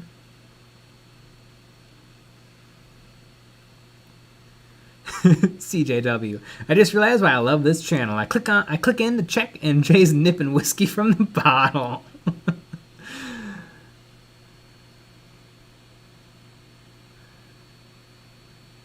Michael James, now that it's October, do you prefer Goosebumps or Are You Afraid of the Dark? I never read Are You Afraid of the Dark. I read probably the entire Goosebumps series. I loved those books. Animorphs. Animorphs. I also read all of Animorphs. But I kind of want to watch the Are You Afraid of the Dark movie because it looks kind of dope. Yeah. I love Well, there you go. October. I love the spooks. Mm-hmm. Are you gonna get Shudder or whatever? Probably not. I mean, I don't watch anything now, so Well, there you have it, maybe folks. maybe I'll find like the hits and I'll get it for like a weekend or something. Yeah, it's a good idea. Speaking of another good idea, shall we add some more people? Yeah. All right. We're gonna be adding Flimbo the Dude, Another unknown. another unknown person, a person that we've never ever met. Oh my god, it's me. Hi. Holy cats! It's me on the stream, even. You are on the stream. Welcome, returning champion. No, I lost. I didn't lose I just lost the belt that came with it. Oh, yeah. I mean, that was The expensive. laundromat. I mean, it's a pretty big belt. It's a big belt. Like a- It's like a covered in heavy- rhinestones and diamonds. It's really heavy. Yeah, it's like a $1 million belt that you lost. Yeah, I can't even like stretch because my shirt will glow up and it'll glow everywhere. It'll blind people, and it was like, Mm-hmm. Exactly. it's really painful. Anyway, so I went to GameStop today, Mm. Mm-hmm. and I had like a full conversation with the guy at GameStop, which felt really weird. A whole Mhm. conversation. Wow. Yeah, it was He like talked 30 about- minutes long. Like he talked about his kids and about how his wife hates him. No, he doesn't have kids. He has an ingrown toenail, though. Oh, that's just He as talked fun. about that. Wow. It's like, yep, I just got out of prison. I was like, oh, tell me about it. Mm-hmm. So yeah, so I was talking to the guy, and it made me think about the Necromunda like hired gun video game because that one looks pretty neat. Oh, it does. And then it made me think about the trailer, and the trailer's like Necromunda in the year 24. I don't know what year is it? 40k, 10 trillion and 40,000 something. I guess 40,001. In Plus the some year change. 2012, there is only war. Mm-hmm. What happened in 2012? I'm really ignorant. What was it, like the Gulf War? Yeah. Yeah, that's exactly. Yeah, exactly. All right, yeah. Yeah, I and know the there's, world like, was a gonna war end. that like ended like last month, and like, is that a Uh, thing? Am I going crazy? Yeah, World War II just ended last month. Yeah. Yeah, Oh, it's metal. pretty. I'm Yeah, glad. it's pretty wild. Yeah, we finally contained Germany, and Oh, that's Wizard Dog. I'm really Yeah. glad. You know, they were now- Weirdly enough, though, born. Finland is now. We're all battling Finland for control of the world. yeah, it's Man, kind of what a the- yeah. Man, Basically, who we even ended. lives in Finland. If any of y'all in the chat live in Finland, you're lying. I know y'all did not just move to. I know you did not say let's move to Finland. I know you did not just say that. Yeah, everyone's born in Finland. Like, Finland that's is. just, I that's mean, just how it is. Like nobody goes there. You're just born yeah, there. man. I got I got. Oh wait, no, that's a story. I can't tell. Okay. No, it Too was just. spicy It for was, the stream. no. It was racism was involved specifically towards me. I got called a wetback. Ah. I got called a wetback. I was at shot put practice because yeah, that's what I do. Shock put. Yeah, I Is that the one throw where the you heavy throw a ball, ro- yeah. and I also far throw can the you throw the discus. heavy I throw ball? the frisbee. Yeah, but frisbee's easy. How far can you throw a heavy ball? I don't know, pretty far, I guess. Is it? What is shock put exactly? Okay, basically, it's a heavy metal ball, Okay, I've heard of and you those. gotta get down in a specific like position to throw it. Uh-huh. And basically, it's how far you throw the ball. Ah. Or you winning, It's the most son? basic essence. Wait, excuse me. Sorry, yeah, I interrupted you.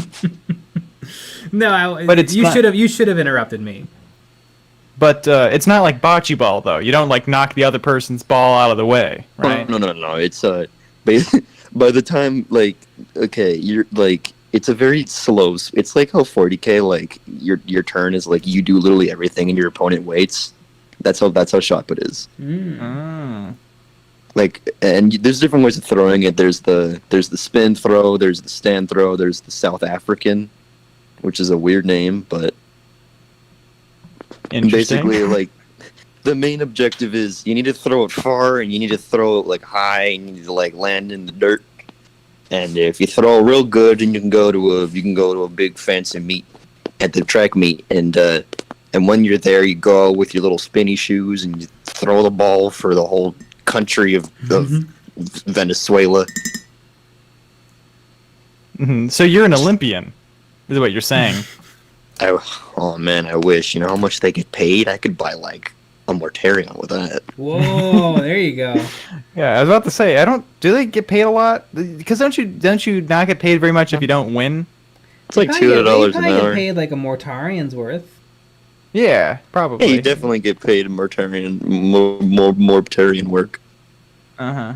So you get like And so 140 bucks for basically, the for the entire lifetime of training and travel Right as you're about to throw, you think doing it for him, for Morty. for Morty. Morty. Doing it for Morty. I actually watched like Rick and Morty recently, and I was like, this is literally nothing. This is like the bare bones essence of humor. I haven't. I know there's a new season. I haven't watched it yet. I love it. I I've like heard. Morty. Yeah, I've heard that one of the episodes is gross. Yeah, But it that is. sounds right. Isn't that it like sounds- a joke? It's just like, haha, balls, and it's. I mean, balls are funny, but like, don't get me wrong. Yeah. Yeah, jeez. I feel, man, I feel bad because, okay, when you're a boy in high school, you kind of talk about genitalia a lot. Mhm. That's just how you are. That's just And how then you that's are. how it goes on for the rest of your life. Yeah, I was about to Yeah. say. Hell, we're And still so doing I was that to in a this dis- day. I was in a Discord call with my friend Kang. He's the one I watched Family Guy with, and he barely emotes. Mm-hmm. Uh-huh. So I was chilling with him, right? And I remember we were talking about balls. I don't remember what. And then I forgot that his girlfriend was there. Mhm. And his And then girlfriend's she like, "Can you started guys talking stop?" about balls. And I was like, "You wouldn't get it, Tina. You wouldn't get it." Tina never understands. Am I right? Yeah, Jeez it's like, Louise. bro, it's a big part of it. It's an elephant in the room. You kind of have to mention Come it. on, Tina. Tina, get your dang act straight, man. You gotta grow something. Yeah. No, Tina's sweet. I don't want to be mean. But anyway, We'll I'll be be mean to Tina. It's fine. Yeah. yeah. Okay. Anyway, back to the racism story. Oh goodness. Back to the Uh-huh. racism story. So I was walking to shot put practice with my friend Mitchell. He's a tall Spanish dude. He's very muscular. And then his Tall, dark, and friend handsome? Abel. Yeah, he's built. He's handsome. He can strangle me anytime he wants. But He does. he threatens to. But I know he's all in jest. He's like, "Nah, I'm kidding with you," and then he leaves. But anyway, his friend Abel, who's also on the team, he's like a rather like large, chunky dude, but like he's like fat buff. You know what I mean? Mm-hmm. Is his brother named He's got a Kane? dad bod, is what I'm saying. I was gonna say that joke. I stole your joke. Your joke is mine. But anyway, so I was walking, and so it was just like, and I was like, "Man, I'm tired from the weekend." And they're like, "Why are you tired?" And I had like just gotten back from my grandma's house because I was like making a fence for my grandma. I was like digging holes and shit. Mm-hmm. So I was like, I was digging holes, and then it's like, what were you doing? And I was like, I was digging holes in 100-degree heat. And they're like, what's your problem? And so I did it right, but it's really hot. And I had to mention like, oh, it's in Mexico, so it's really hot. And then Abel just straight up says, "You're a wetback, huh?" Ah, there you go. And I was just like, I mean, I guess. and I kind of just had to like, and it took me like a week to register that. And I was just like in chemistry, I was like, I just got called a slur, didn't I? Yeah. So then you went and beat him up. No, There he's you go. he's like twice my size. Yeah, we're gonna go and beat him up. That's Yeah. that's what's gonna Yeah, happen. give us his address. Yeah. Okay, I'll find it. Yeah. He flirts with me a lot, which is weird. Well, Oh, maybe that's his way of adds flirting. Another layer. to Maybe this story. he like he calls me baby mama, which is weird. Hmm. He calls me baby mama, and then I don't want to bring up the specifics, but anyway, and so I'm kind of just like, man, you need to relax with that. And then what was I talking about? Oh yeah, balls. Exactly. I actually forgot what I was talking about. Anyway, so I was talking with the guy at GameStop, right? Oh, yeah. I was talking with the guy at GameStop about his ingrown toenail, right? Mm-hmm. And I was checking out the games, and I noticed that they have Diddy Kong Racing for the DS for $16. Okay. And That I seems said to kind of myself, "Oh, Uh-huh. honey, baby, I need it." I opened my wallet. A fly falls out dead because it's Mhm. suffocated. I say, "Damn, I'm broke," because you're broke. When you're broke, you're broke. You can't just do shit about that. You can steal. I mean, it was behind the glass case, and glass is invincible. Because Yeah. how am I supposed to get past it? This is true. So I was just kind of just touching the glass, getting my fingerprints all over the glass, rubbing it, making it, really suggestive. Mm-hmm. And like while the guy's like mid conversation about his ingrown toenail, he's like, "Hey, what are you doing back there?" Comes to check on me. I frantically, and I kind of just like, so I noticed that my fingerprints are all over the glass. So I frantically try to like wipe them off with my spit.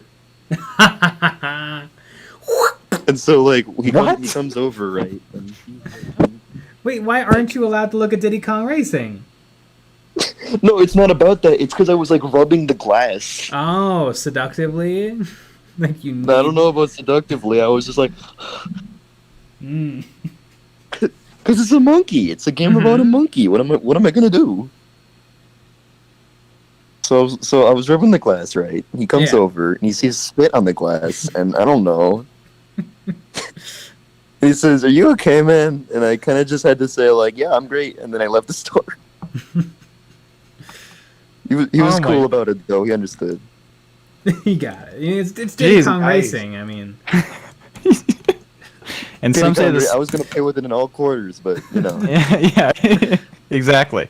yeah, I'm a master at callbacks, honey. Oh yeah. I know. I was gonna make a quarter joke, but like when you first called, but I figured that you'd get there. But Yeah, man. I'm yeah, always she's Louise. here. I'm always here for the lulls and the whatever. I'm always here to see Jake, not Jake. Close enough. I'm here to see Jake and Nigel, and Exactly. we're ready to go. We're ready to paint. We're ready to paint some Legion of the Damned. yeah. Ready to freaking go. We're ready to paint the chapels and all the such. And speaking of such, you're out of time, bro. Yeah, I know. I'm sorry. I It's hope okay. everyone had a laugh. I did have a laugh. We laughed, Some we say that the cried. spit. Yeah, some say that the spit is still on the glass to this day. I mean, it was like today, so Yeah, exactly. I mean, I hope we didn't do nothing to that spit. Probably Anyways, like that. yeah. Anyway, Anyways, thanks for get calling out of in. your hair. We'll and if we get through everybody, we can always come back. Oh yeah, I'll come back. I'll Alrighty. always come back. And more on the Diddy Kong saga. Oh yeah, baby. Anyway, All right. See.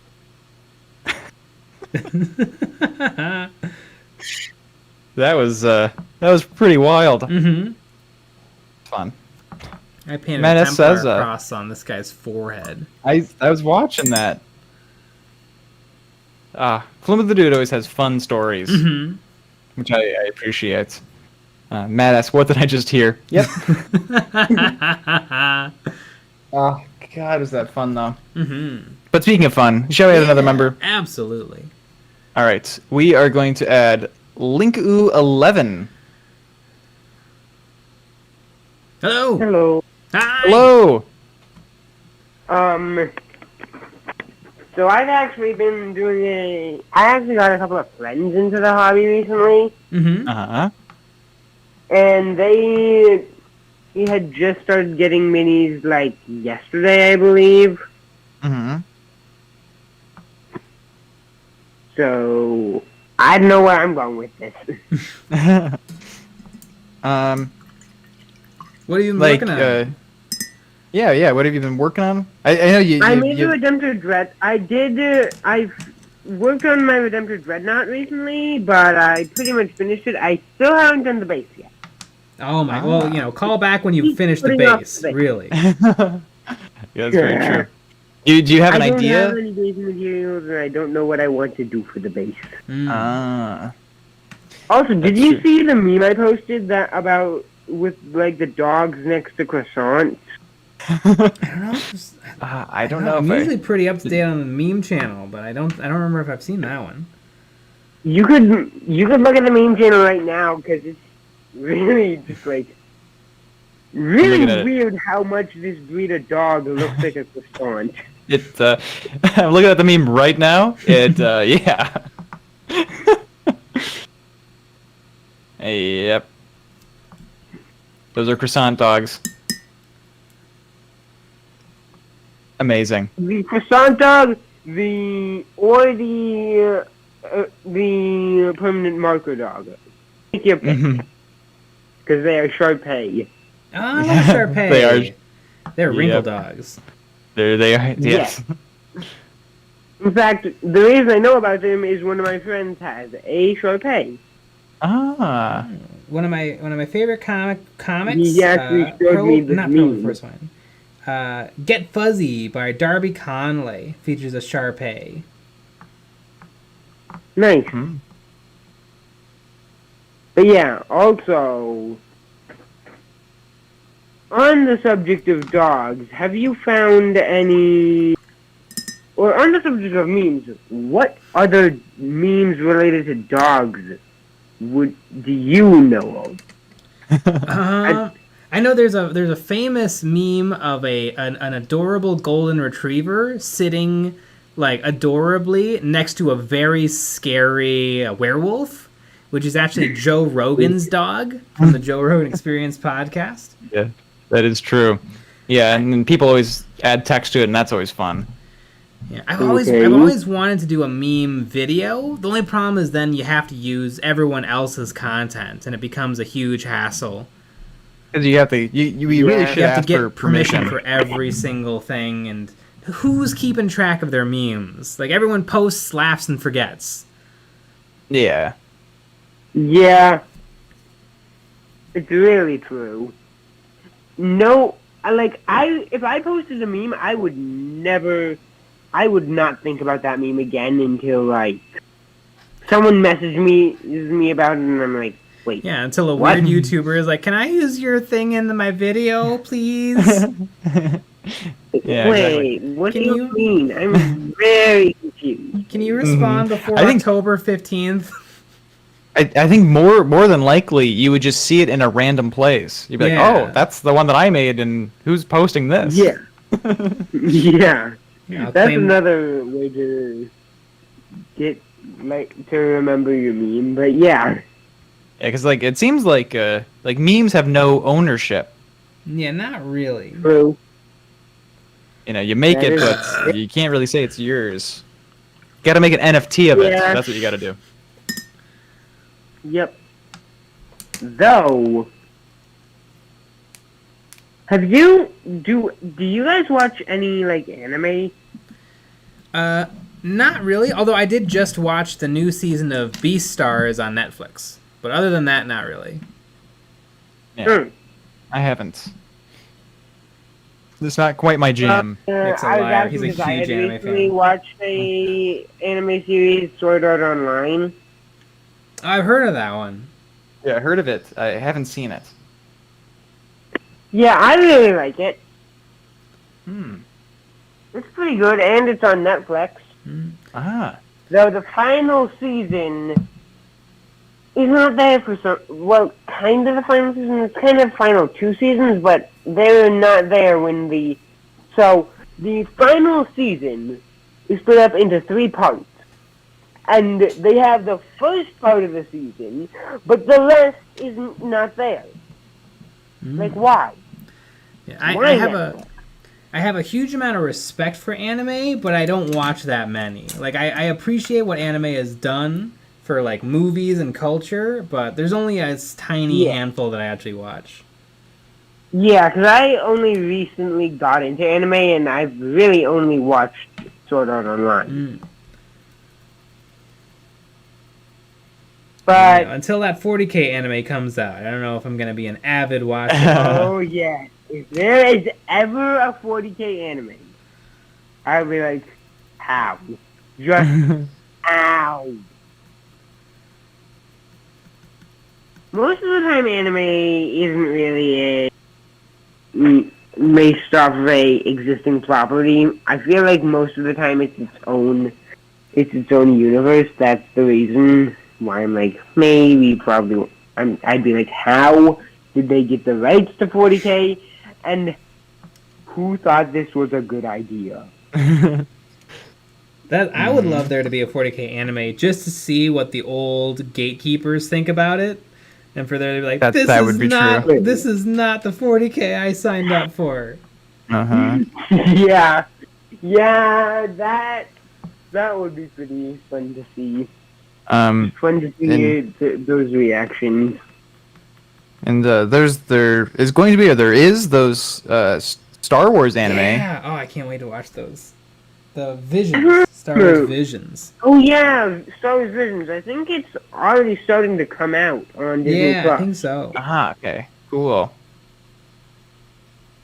Yeah. I haven't watched any of it yet, but Yeah, well, if you do, you'll have to let us know what you think. Mm-hmm. I bet I love it. I like all Star Wars. Star Wars is awesome. But 40k is in my opinion a slightly better sci-fi thing. At least currently, it's my favorite. It's one of my favorite sci-fi universes. Yeah, it's pretty dope. And then there's also Sword Art Online, which is also somewhat sci-fi. Mm-hmm. You know, it's supposed to take place next year. Or the first season 22? is supposed to take place next year, and then in the space of 2 years, starting in 2022. It's pretty funny that a lot of sci-fi universes have put their stories in the early 2010s. Yeah. I mean, Back to the Future, Blade Runner, like everything. In the far distant year of 2020. And all of a sudden it's here. Or the far distant year of 2022. Mm-hmm. Yeah. I love Back to the Future, how they really thought 2015 was going to be wild. And it's pretty much exactly the same. Yeah, there's nothing different. Yeah, you got phones now. Nothing different about the state of VR in 2021. So how could there possibly be any difference in events in 2022? Like, yeah, we're gonna speed up technology. We totally have brain interfacing technology that allows you to control a video game character with your mind while being technically unconscious. I mean, we'll have that by 2025. Oh. Maybe it's late 2022. Oh. Mm-hmm. So it's like a whole year from now. Yeah, there you go. But like December 31st. Yeah. Yeah.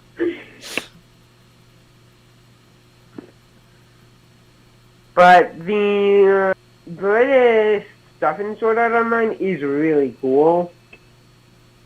And I, for one, have really... I really love the anime. I haven't read any of the light novels or the manga that is the source material, but I don't know. I might look for something. Maybe. Neat. Yeah, super cool. Yeah, it's neat to hear that you're really excited about it too. It's always fun to hear about the things that people are excited about, especially if you don't, especially because we don't. 3. Yeah, especially because we don't know it very well. Yeah. But speaking of that, Sword Art Online, or you're out of time. We just hit that 10 minutes. Okay. But, yeah, you'll have to let us know. All right. See ya. Thanks for calling. Appreciate you calling in. Yeah, thank you. Bye. Bye. I have a list of anime suggestions a mile long. I know. Now you have to add that one. I probably won't, and then I'll just watch Beastar season 3 when it comes out in 2 years. Yeah, there you go. Andy Crimson. I mean, Skynet was supposed to nuke the world in 1997. This is true. Very, very cool. Yeah, the fun thing about these types of streams is you always you always hear about something we don't know about. Yeah. Like that. Sword Art Online. All right. Shall we go to the next person? Yeah. Okay. We're going to be going with JP Got Rockets.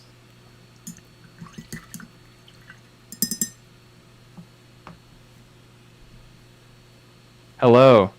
Good evening. How are you guys tonight? Hi. Doing good. See you painting some of the chaplains. Those are some of my favorites too. Yeah. Yeah. I will Those one are day great. have them all. Those are great. Yeah. Except for the ones you don't care about. Yeah. Sure. So this week I finally scored my the new Tanith kit. That was good. Tanith? Yeah, well there was a Tanith kit that came out, first and only, Gaunt's Ghost. Oh, yeah. Yes. Right? So it had been out. It had been out of stock on the website there. Anyhow, I picked that up, and I picked up. Also, I got the mech shop. I hadn't picked that up, but since I got the Yeah, the mech shop's fun. yeah, well, it's got some cool little rules that I could actually some of those rules you can still backdate to older editions, which I haven't really gotten into ninth. I don't really care for eighth either. There's how I am. Seventh man? Huh? Are you a 7th edition man? You know what? I'm 3rd through 5th. Oh, there you go. think Yeah. There. That was the sweet spot, I think. It was easy to remember rules. You know, a lot of rules of thumb, nothing really fancy, not too much bloat. Everybody had a book, not 50 books. Mm-hmm. You know? Hashtag supplement. Yeah, I mean, there was a few supplements here and there, Dark Angels and the like, but you know, I'm about keeping things simple in my gaming, which is one reason I've started to write my own rules. I mean, I'll never publish them or anything probably, but just you know, I call it 40k my way, so I've got a little notebook. I keep coming up with little ideas how I can do things, and dicing conventions are different.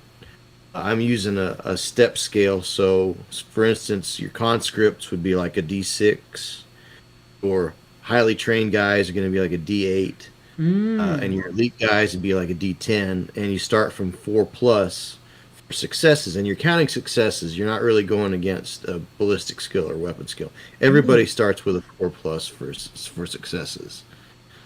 So anyhow, that's just kind of like some ideas for game design that appeal to me.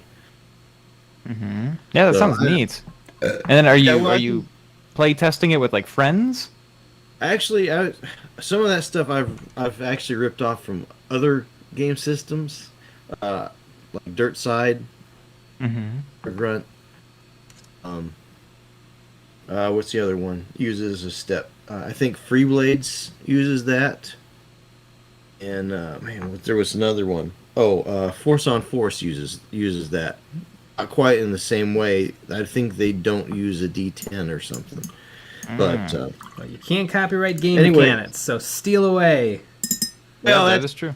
That's right. And see, even the guys that we look up to in 40k, you know, Priestley and Ansel, Alessio, all those guys, they ripped all their rules off from other rule sets as well. I mean, Warhammer, the original Warhammer, was based on a set of Napoleonic rules. So everybody borrows from everybody in this industry as far as rules go. There's really not a lot of really unique things going on. Just unique ways to apply those things. So yeah, I mean that's the thing. I think game design, if you know, the games are independent of the figures. I love the figures, but there got to be a point where I just couldn't keep up with all the changes for 40k. So I decided, you know what? I'm going to make something I can play. People want to play with me. They're more than welcome. And I have a pretty good play group. Our club's got old guys from way back when, where you had to source figures from Lower Slobovia or somewhere, and rules came on mimeograph sheets, handed drop dead drops to you in the middle of the night somewhere. Yeah. So That's amazing. So I have a pretty flexible group of older gentlemen. Older. I say older, but not really old, but just Silver foxes is the appropriate term. Yeah, that's what we We're in our learned. middle ages. We're in our middle ages. That's There so you go. we've seen the hobby change one thing to another, and so we're not convinced that you have to play this company's rules just because you buy this company's figures. That is true. We mix and match and play around with a lot of different things. So, Yeah, and I mean that makes it just more fun in general. Just yeah. trying out different stuff. Yeah, and Yeah. none of us are really interested in going out and playing in these big tournaments, which those are fine if people want to get with those and do that. That's great. In fact, my big theory for tournaments is tournaments drive sales. A lot of people think they wouldn't, but I would say they do, because most people that want to play the game want to play in a tournament. So they have this, I hate to say fantasy, but they have this thought in their mind that, oh, one day I'll get to play in a tournament. So let me get this unit and this unit and this unit because it's really great. They may never play that. And it's just like Jervis had a report years and years ago that most people that buy Games Workshop figures don't actually play the game, surprisingly enough. I can believe that. Yeah, I think it's Yeah. I remember in like 2015 or 14, I remember tactics videos were a lot more like theoretical, like, oh, if you bring this unit, it'll do well in matchups against heavy support. But now it feels like all of those tactic videos are very well mathed, which makes them not as appealing to me. So I'm like, oh, I don't want to know what is mathematically better. I kind of want to know, like, in a vague sense of what is better. Sure. And I like, my style of play is I want to do map campaigns, which is one reason I'm all about the terrain right now too. I got the kill team. It's got the orc terrain. I found the mechanic shop the other night. I'm like, wow, I got to have this now. So, now I have the makings for a really great map campaign between Imperial stuff and Orc stuff. So, I can change as the map progresses, I can change the terrain. So, lots of different ways to play, and just pick a rule set that appeals to you, And if it doesn't, change it. If you can't change it, make something else. It's true. All games are miniature agnostic if we try hard enough. Oh yeah. If you're brave enough, everything's miniature agnostic. Exactly. I remember, like, the first time I ever heard that expression on like a stream, I was like, what the heck is that? And the next day, Uncle Adam over at what's his channel, Tabletop Minions, he put out a video called "What is a Miniature Agnostic Games?" And I'm like, perfect. He's listening. Yeah, it's been a thing for a long time. I think it's gaining a lot of traction as the younger generations are coming up and they're finding out all these other games. I think Tom Kirby did a lot for people finding other games outside of the Games Workshop ecosystem, because he killed off specialist games. So we lost Blood Bowl, and we lost Necromunda, and we lost Dreadfleet, or not Dreadfleet, Man of War, and we lost the Battlefleet Gothic. Battlefleet Gothic. Yeah, you knew where I was going. Yeah. So we lost all those out of GW, which allowed for other game companies to say, hey, you know what? I've got an idea for that style of game. It wasn't the same mechanics, maybe not the same rules, but the style of game, fleet games, skirmish games. Of course, we know that skirmish games are really the hot topic right now. Mm-hmm.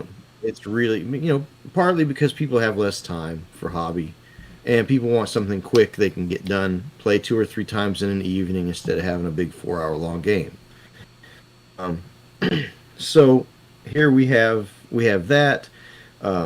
Kirby's dropping of all those lines opened up it really helped the industry at large. Now I have a lot of respect for Roundtree for bringing those back and bringing those back to Games Workshop. But the cat's out of the bag. There's so much competition, and I don't mean competition as in hard to get into the industry, but there's so much more out there that you have to choose from. It's really a smorgasbord. I mean, there's instead of Adeptus Titanicus, there's BattleTech. Instead of instead of Aeronautica Imperialis, there's X-Wing. Instead of every game seems to have a more popular game from another non-Games Workshop company. Sure. Well, and there is all of that, and like I said, it's something that change back around 2007, 2009 opened up the industry for everyone. It was we no longer had the 800-pound gorilla in the room went on a diet and became the 500-pound gorilla in the room. But it's really good. It's really great for the consumer because we have so much choice right now. It's just amazing. It's a wonderful industry. Mm-hmm. Yeah, that's very true. And speaking of so much choice, that's 10 minutes right there. Right. So yeah, it's a pleasure talking. Next month. Yeah, sounds good. Man, I'd love to play every single game. I know. There's so much out there.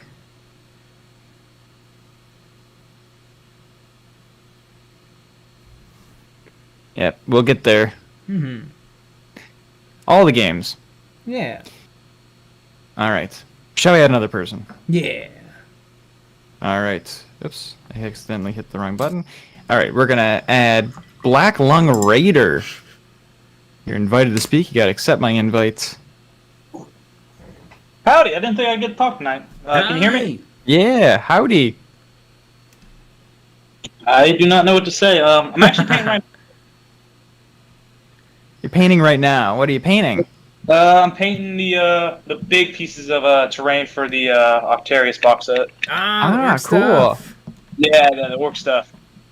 I will say, I'm wondering. I don't think I've ever had more than one box of Pile of Shame, but that's when I first got into the hobby. I'm actually pretty new. That's pretty good. Ah. Yeah, I mean, So no one should have a Pile of Shame, but a lot of us do.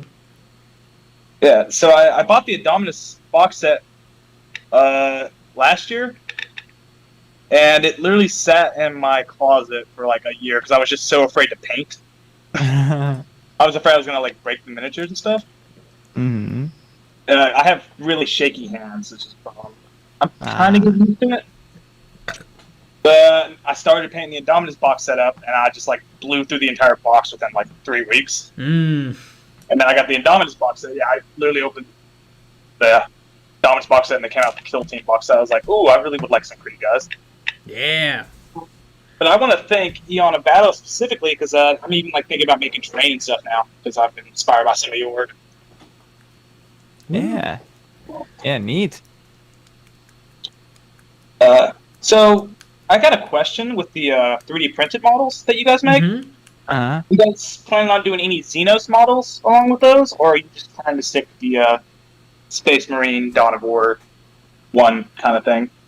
I think we'll expand to different things. I just know that people asked about the other Space Marine buildings, so that's why we went with these ones. And the Space Marine buildings are pretty quick. The Xenos ones I think will be difficult to do. I think it'll take a little bit more planning, so that's why we wanted to get some more of the Space Marine ones out. But yeah, I'm more interested in the Xenos ones because I play Xenos armies. Well, I play Space Marines, but the idea I didn't think we're invading, so... Yeah. I know, gosh, was it today? Somebody left a comment about how like in older editions of 40k, they didn't fight on battlefields. They fought more on like alien planets and stuff. Yeah, that is kind of And true. that was interesting, and that would be kind of a cool thing to do. And do you remember that piece of terrain that you made where it was like that like some sort of Tyranid tower, and it had the bio it was stack. pink. Yeah, I might like something have like that would somewhere. be. Yeah, something like that would be really, really cool to have. I mean, a million years ago, Forge World made a set of Tyranid terrain. I mean, it would kind of make sense that, so, you know, Space Marines that crusade would probably be going to other planets. Yeah, that's very true. I know. I was thinking it'd be kind of cool to have you have like some of the Space Marine the Ardana war terrain, and like it's like a Space Marine base, and then maybe like the Orcs took over, and then you bring in the Octarius terrain. So half the buildings are the Orc buildings, and half the buildings are the Space Marine buildings. That could be kind of fun. Like the Orcs are taking over the area. I was thinking about doing something like that. Yeah, I think I'm going to try to make a trench kind of terrain. Because I actually going to put some tables. And I don't think it would be that hard to do. Probably not. There's like a. Are you thinking of doing like cheating it and doing above ground terrain, or doing it like underground areas? So I'm thinking about trying to get like pretty much some wood, mow it down, and then I'm thinking about trying to take some clay and then actually making it to where there's miniatures that are in the ground and then it's flat, and then that way you have some long range, like you could climb out of the trench if you'd want. Yeah, and I don't think it'd be that hard to find some clay. I already got some tables. So. Yeah. And I think a great clay for that would be Crayola Model Magic Soft Squishy Modeling Material. It's like a foam clay. It's very, very light. Although, and you might want to find if there's a generic version, because it's kind of expensive. That's true, yeah. To do a whole table with. I think you can buy it in like buckets though, for cheaper than just the regular little packets. There's some riverbeds around here. I guarantee I could probably find some. There you go. Yeah. The big thing though is I'm in the military, so like trying to store a lot of the stuff like that. So it's been pretty fun. Because every Thursday everything has to go away, like my whole painting setup. So I have like stuff that's half painted. It's like, oh, well, I got to store this somewhere where it's not gonna fall or. A good time. I will say, it's nice. I really didn't have a hobby while I was in the military. Then I kind of got into this. It was this and drinking. So on the positive side, painting's a little bit more healthy, I guess, than spinning. Arguably, yeah.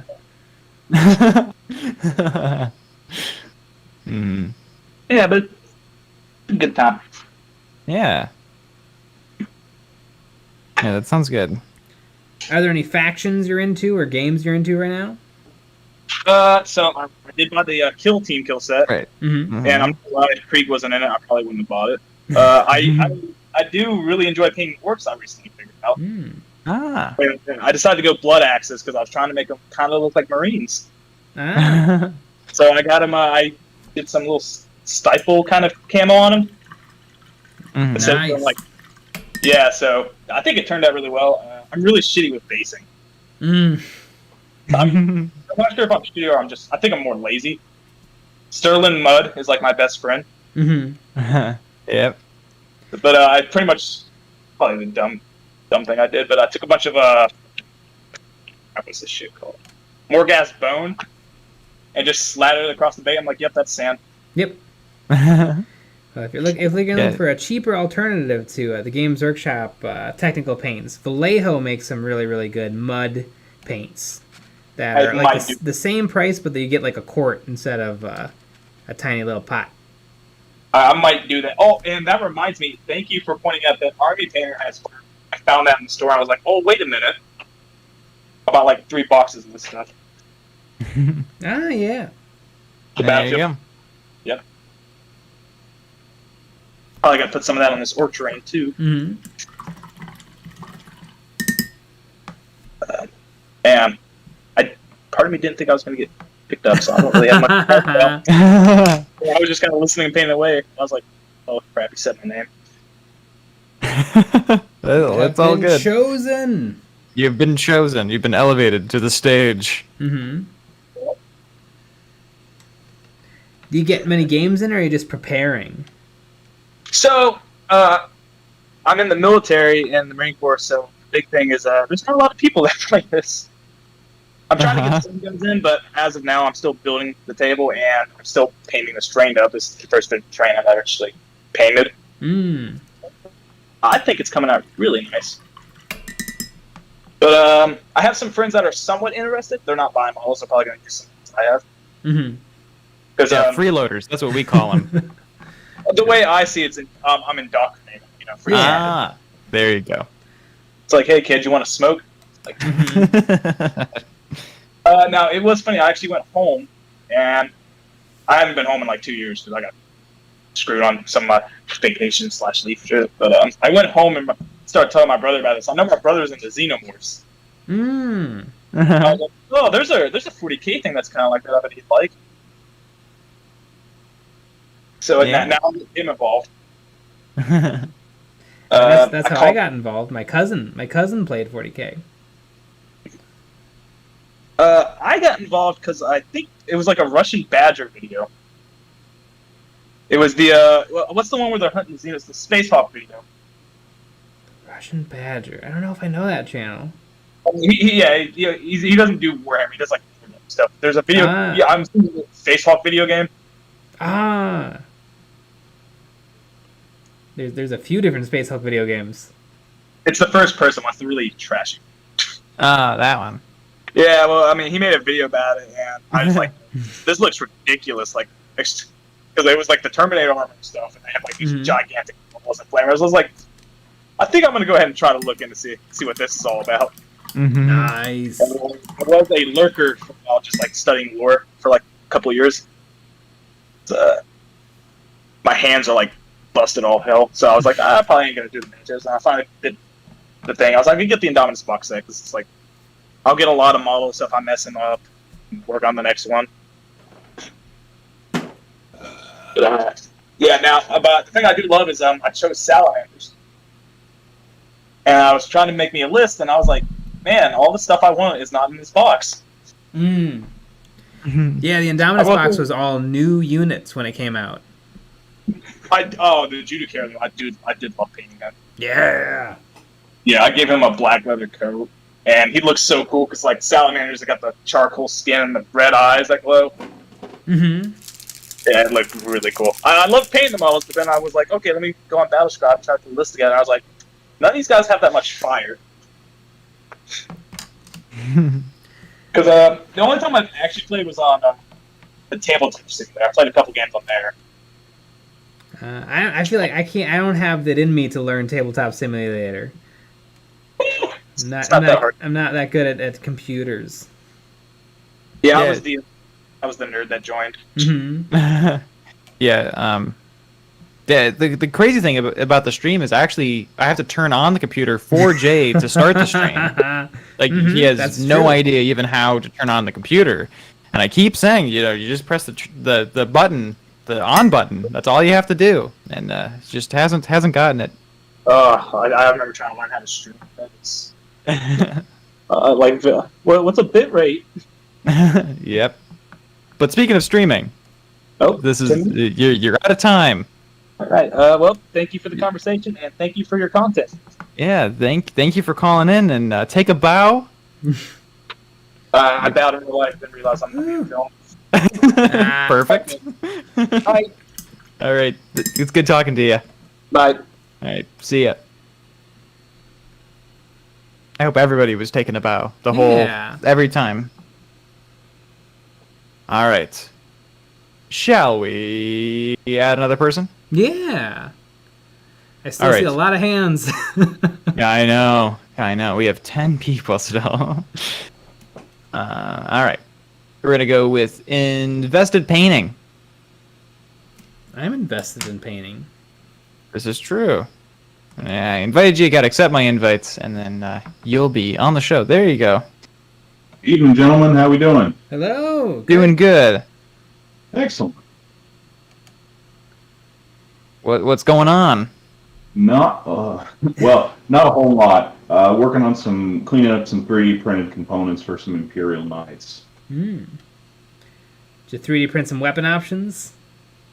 Actually, some entire custom models from a third-party designer. So none of the stuff I'm working on right now is really, exists in the game. But she's created her own custom rule sets for it. Yeah, neat. I definitely have a bit of a Knight and Titan problem. I've got a 40-plus Imperial Lighthouse that I've been customizing and working on for about the past 5 years, and I think at this point I've got too many Titans, too many of the big Titans to count, actually.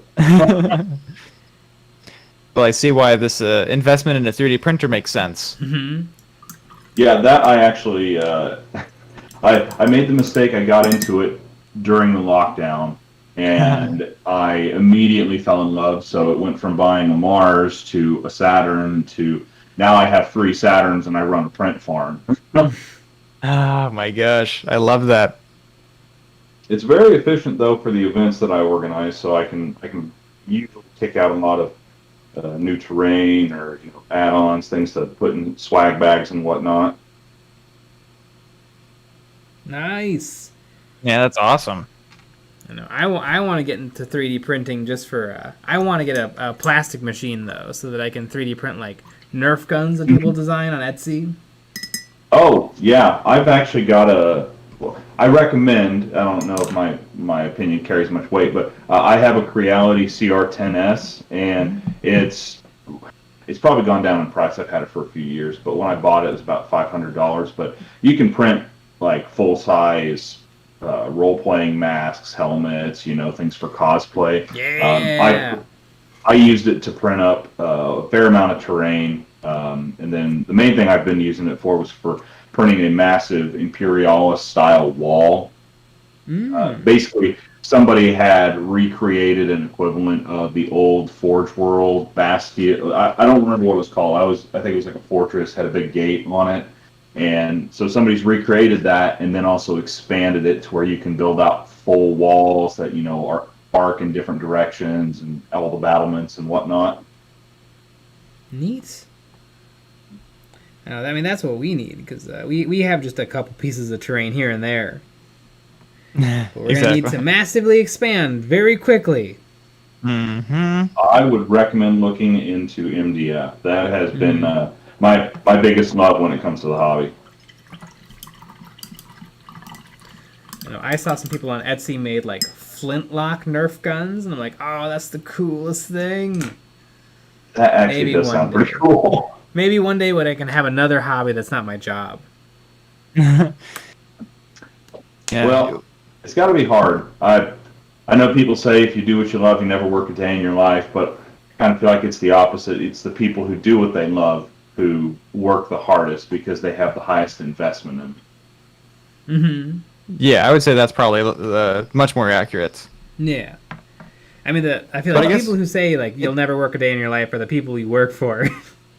Come work here, or, you do your thing, and, we pay you nothing, and it's great. Yeah.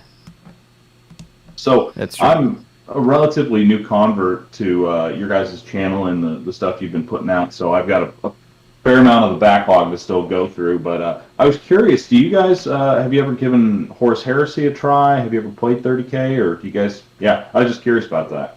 I know a lot about 30k. I've always been a little bit hesitant. Number one, because it's like 3 times the price of an already expensive game, and I don't know, it feels a little gatekeepy. That might not be fair, but a lot of the 30k content I see is like, oh, you got to make sure you have the right shoulder pads and the right armor and the right shoes and the right everything, because you're playing kind of a fictional historical war game. Yeah, no, you're definitely right. I don't know if gatekeeping's the right word that I would personally use for it, but you're absolutely right. It's more of a historical sci-fi war game, so the creativity is a little more restricted in most ways. Like it's essentially Marine versus Marine, and they fleshed out, what all of the, I believe it was 18 legions that are actually represented, how they work. So it's not really like you could do a purple ultramarine, but no, at least none of the events or anything I've run or participated in have ever, you don't have anybody jumping down your neck being like, oh, it's not the right blue for your Marines or blah blah blah. But it's just like anything. I think really it boils down to your community. I know the stuff that we do. It's real, beer and pretzel, relaxed type events. So, I just personally enjoy it. It's the older, 5th to 7th ed updated style rules. Feels like it's a little more cinematic, but it definitely does. It's not as easy to pick up if you prefer 8th or the 9th style, from what I've seen. I know. I heard. There was like rumors that Horus Heresy was going to go to 8th edition or 9th edition rules, and people were like, no. Because I know tons of people jumped ship in 7th edition 40k, because 7th edition 40k was a little bit of a mess. Mm-hmm. Yeah, it's one of those things. I'm sure, like, you get to a point you've invested so much in a game, you're either gonna, if they change it the way you don't like it, you're just gonna drop it forever, or you're gonna be in it regardless of what they do. But that's a nice thing about any of these games, whether it's RPGs like D&D or 40k. You find something that you like. I'm sure you're going to find people that are of the same mindset if you try and looking for them, and you guys can always find your own ways to enjoy the game. I used to get mad at folks like Mini Wargaming when they'd do those videos, the bat reps, and they'd mess up rules. And now I got in it back in like 2010, so it's we're a fair ways out, and now I'm at this point where I'm like, yeah, I'm the exact same mentality. I don't care if somebody fudges a rule. If something doesn't make sense, go ahead, re-roll it. That doesn't make sense that you only get one shot with that thing, that kind of stuff. Yeah, I think in a different life, Horus Heresy could probably be my favorite thing ever. But I would need the right gaming group and the right everything. It seems like regular old 40k, and more so Kill Team, is a little bit more all comers.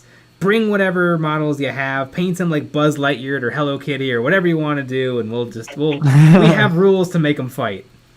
As soon as they come out with rules that let me play Armigers and Kill Team, even if I only get one, you guys will have me right there. Any kind of robots or mech faction, that's kind of my jam. Yeah, nothing like that right now. I think the closest thing is probably Tau stealth suits.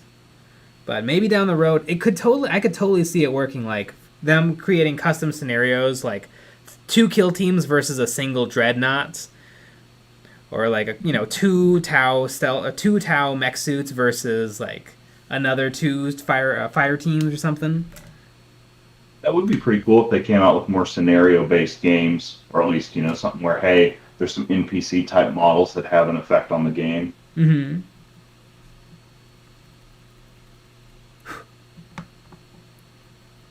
Sorry, I'm sitting here, like I said, cleaning those 3D parts. I'm kind of spacing a little bit here. It's all good.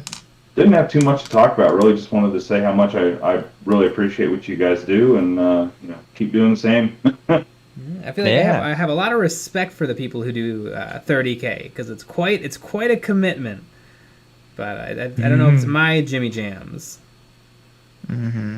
It's definitely what's the word? An acquired taste. I know that for me, I got into it because of Marines. I don't like the idea of Death Guard classic style, in the pure white, off-white rusted up armor, and running just a big blob of guys holding heavy weapons, because you can take like 10-man squads with heavy bolters, or 10-man squads with missile launchers. And I've since transitioned over to where, like, hey, I have this really stupid, absolutely worthless, militia list that represents a rogue trader fleet that found this small detachment of Marines after a ship-to-ship combat. So they've basically sworn themselves off of the legions, and now they're Black Shields, which is another faction and thing people don't know about in heresies. That it's not just Marine on Marine.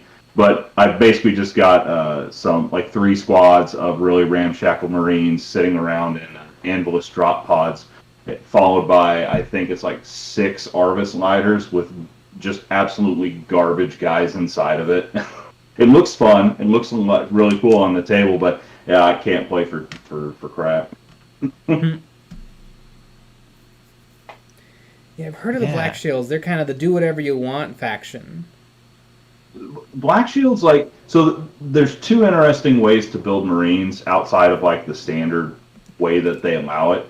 You've got Shattered Legions, which represents, the Marines at the drop site massacre. For those that aren't Horus Heresy buffs, essentially that's where the traitors made their move and made it known, basically, for the Imperium over that, they're screwing over the Emperor.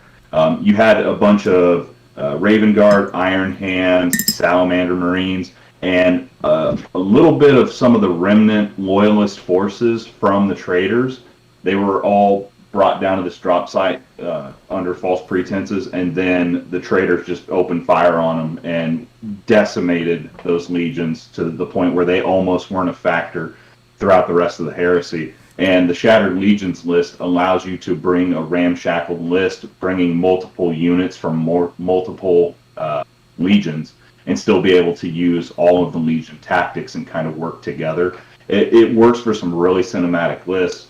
And then similarly, Black Shields are, in my opinion, they were the first true Chaos warbands, because they're made up of either remnants from fights or guys that have, been fighting on the front lines, and they've just decided they're done fighting in their father's, squabble, realizing this is just silly and they're the ones suffering for it. Or it could be as simple as like, hey, these guys are on a far detachment, in some planetary defense platform somewhere, out in deep space, and they hear everything that's going on, and they've just made the decision that we're just going to go over to this, sector that's, like just across the way, and we're just going to go ahead and take over the, the primary planet in the system, and this is our place. We're going to stay here, and we're going to completely stay out of the Imperium. We don't want anything to do here. So again, lots of creativity to kind of do whatever you want. Nice. Yeah. Speaking of that, your time is up. Gotcha. Well, again, thanks, guys. I appreciate you letting me come on. I hope you all have a wonderful rest of your night. Thank you. You too. Yeah. Thanks for calling in.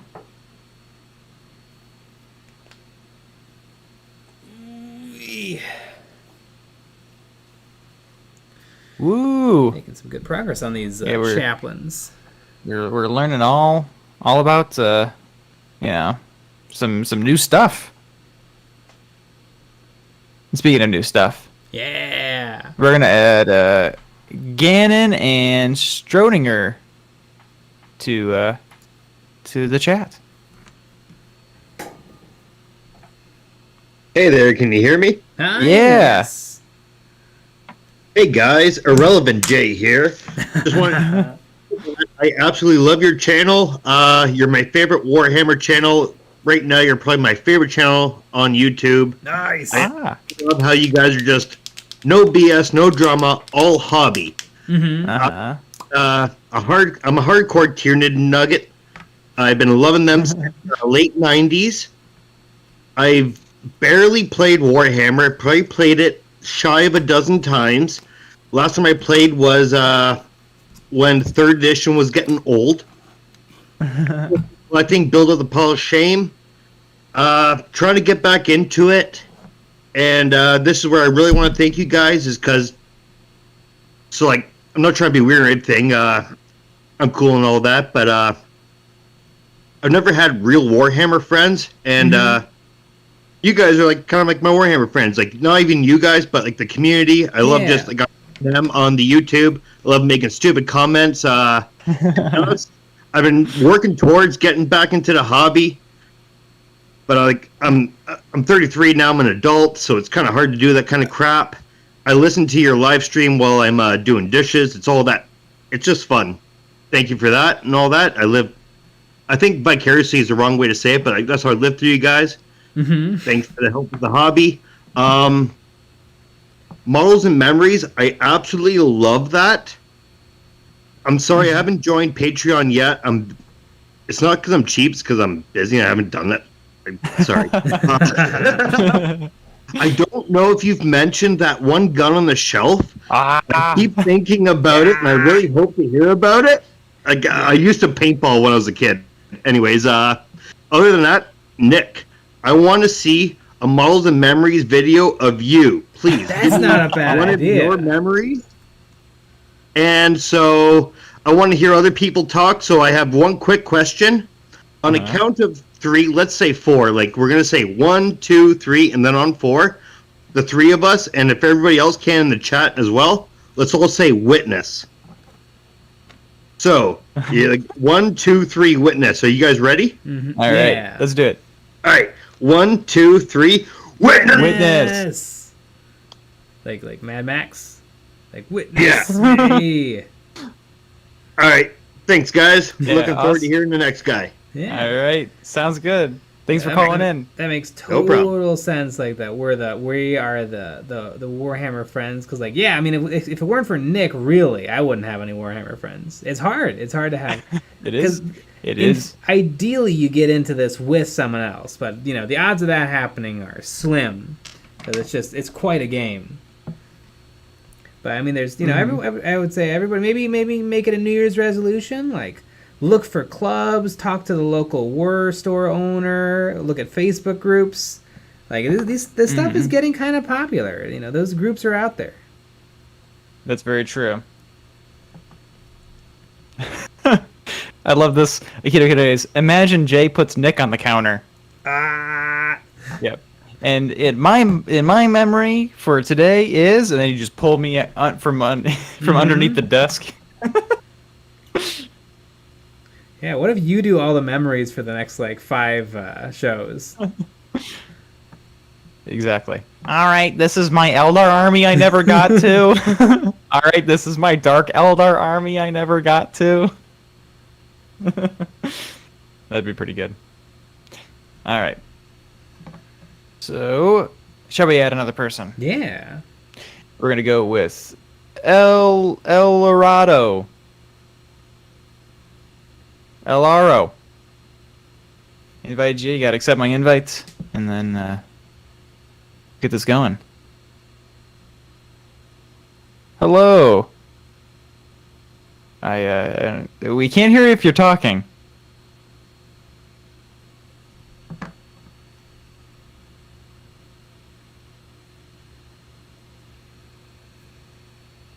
Uh-oh. I don't know if this one's gonna happen. Hello. Hello. Check your settings. Can't hear ya. Whoa. Oh, there you are. Heard noises. You heard noises. Sorry, I had a push to talk on. Ah, there you go. Now it's What's on. up? Yeah, I'm first time this stream. One of your streams. But I've seen many of your videos before, and I like them very much. Nice. Unfortunately, Awesome. Huh? Sorry. We were just saying, great. That's awesome. Yeah. Unfortunately, I can't Patreon yet because I'm broke, but Mm-hmm. one day. All good. One day. Yeah. I was listening to the guy talking about anime, and I was thinking, and I had ideas about what would be a good K anime, and I was thinking just sort of do you know what the slice of life genre is? Yeah, I know about the slice of life genre. Yeah, it's like that, but but it's a schola. It's a schola progenium. Yeah, I know. Like Yeah, that. the like the Cyphus Kane novels. It's where the orphans are sent in 40k. Well, the children of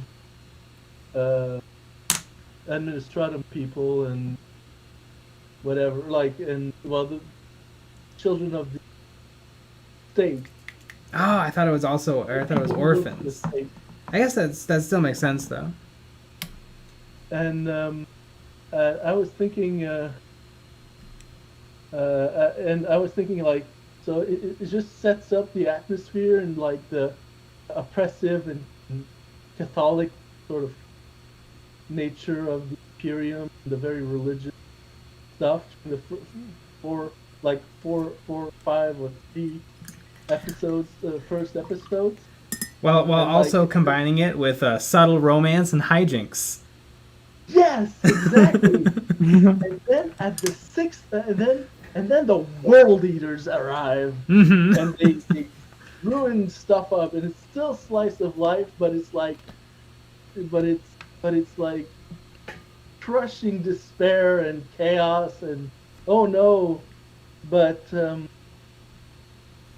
and it's sort of like it's like slice of life, but not despair-inducing, but like and like it would be a 13 episode thing, and like towards the end, the Blood Angels or somebody or some other Space Marines come in. They callously slaughter the foe there, and like they're like the little the teenagers are well, the protagonists of the slice of life, the beginning protagonists are like, oh no, well that's terrible. That why are the angels of death so mean to us? And then like and I don't know. I mean, I was just spitballing. The real yeah. After all this murder and death and misery, really the real thing was the friends we made along the way.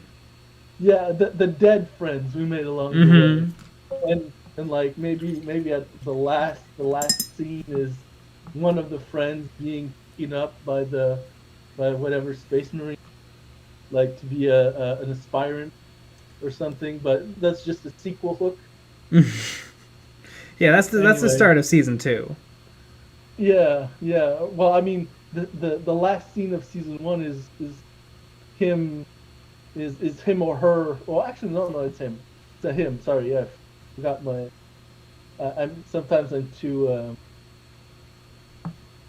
I forgot that Space Marines were men only. Sorry. Yeah, for now. Sorry, no, that just slipped my mind. Like I know it's true, but anyway. So it's the boy gets kidnapped. Gets kidnapped and nobody knows where he. And that's just the last scene is like the Space Marines on their ship, and they're like and the boy is in like shackles or something. Anyway, that's or it's found out that the the awkward girl all along was a secret psyker, and so she's put on a black ship at the end of season 1. Yeah, that could be good too. Yeah, that could work. Yeah, so we're doing some deep dives of 40k and anime. Yeah, exactly. Amazing. And just the general concept of a slice of life, but also, well, I mean, it's already kind of been done in the Grave of the Fireflies. Oh God! But, like a little less morbid. Like everybody, well, maybe not everybody survives, but a lot of people like. It's not it's a slice of life, but not, comfy. It's not comfy. So yeah. So is my time up? No, I don't. Not yet. Okay. You have 4 minutes. All right. Yeah. No. I'm. That's one of my. That's one of my projects. Project. Neat. But it's one of my ideas. Another that I'm working a little more seriously on is a video game with Grey Knights. Neat. But I have some Grey Knights. Huh? I have Grey Knights. They're going to be painted soon, probably on the channel, maybe. Definitely on the channel. Yeah, me, I have a bunch of Grey Knights who are in various state of like I mean I didn't I like I had a I had like a box of of paladins for all of 8th something. What was it? I had a box of paladins that like one was a standard bearer, one was a apothecary, and you had a 3-man squad. And then I added a captain. I bought a second box of paladins, and I added a captain, and I increased the size of the squad, and that was my Grey Knight army for all of 8. And I had some previous models of normal space, normal 1 wounds throughout all of 8, and I got consistently got wrecked at my local gaming store, local gaming club. That was fun, but I didn't give up. Now I have more. More goons. I mean, Grey Knight. And my Grey Knight force is going to be all Terminators. I don't want to have a single regular Space Marine. I want to have only Terminator armors. Oh no, that's great, but that's really thematic, but they're not terribly points efficient. Oh yeah, I bet it's the worst possible thing you can do. That's what I'm going to do. Oh, no, the worst possible thing you can do is put purifiers in a Land Raider Crusader. Ah. And huh? Good. Yeah, so I haven't done the worst possible thing, just the second to worst. Yeah, it's great. Grey Knights are in a place right now with their new codex. But like I have a Land Raider, and I am planning on putting purifiers in the Land Raider. Do I know? Well, I don't know. I have a Razorback that double as a Rhino. That means buying more stuff, and like I said, But I'm going. I'm a computer science major. Ah. So, like the question of, I follow some guys who do game generation, procedural game generation. That's like you take map, then you that makes like a map, or that makes a game mechanic. Well, game mechanic early for that, but like a map, or you have jumping, and you have like it's really interesting. It's a really interesting field. But yeah, I have some friends who do game design. Oh, cool. Yeah, I mean, yeah, I've heard some of them more. Well, I've heard people who talk to you about games, like who was it? The Black Lung Raider, or someone else. I don't remember. But yeah, no, it's like using computers to find out what the optimal like game mechanic. Yeah, eventually, eventually we'll just have the computers design the games, and then further down the line, we'll just have the computers play the games. There you go. Well, and we just watch what happens. That could be kind of fun. Yeah. Well, they can do that already, but it's like not terribly fun.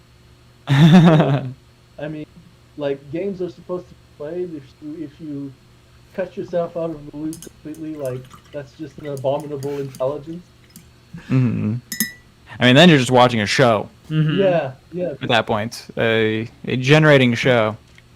But speaking of that, it's after 10. It's after 10 minutes. Oh, all right. So. Strong. Thanks for calling. Yeah, thanks for calling in. Thanks for having me. Yeah. Make sure you take a little bow on your way out. I don't know if you can hear this. I'm bowing. Nice. Okay, perfect. All right. Thanks for calling. Dash Rendar comments, Grey Knight is what I call my wiener. Yeah, there you go. That's a good name. It's my favorite Star Wars character. It's not. But speaking of wiener, we're gonna add another person, and you know who we're gonna add? We're gonna add a Patreon supporter because that's what we do. If you join the Patreon, you get to skip the line, and we're gonna add Matt to the stream.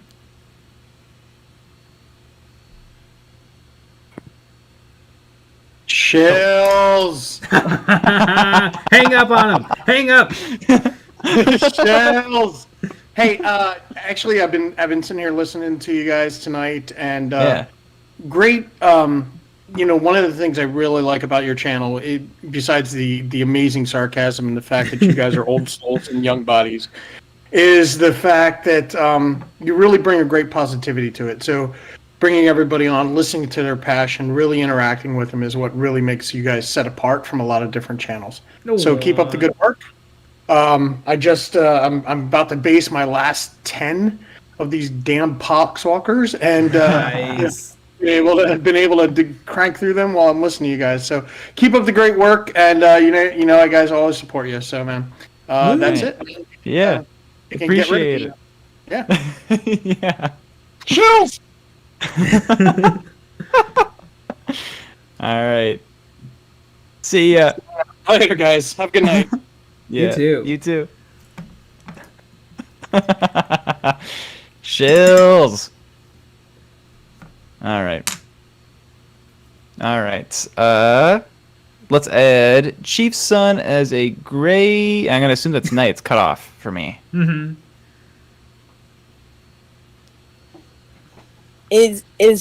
I'm finally here. Hi. You're here. This moment. What's up? Hello. Yes. Hi.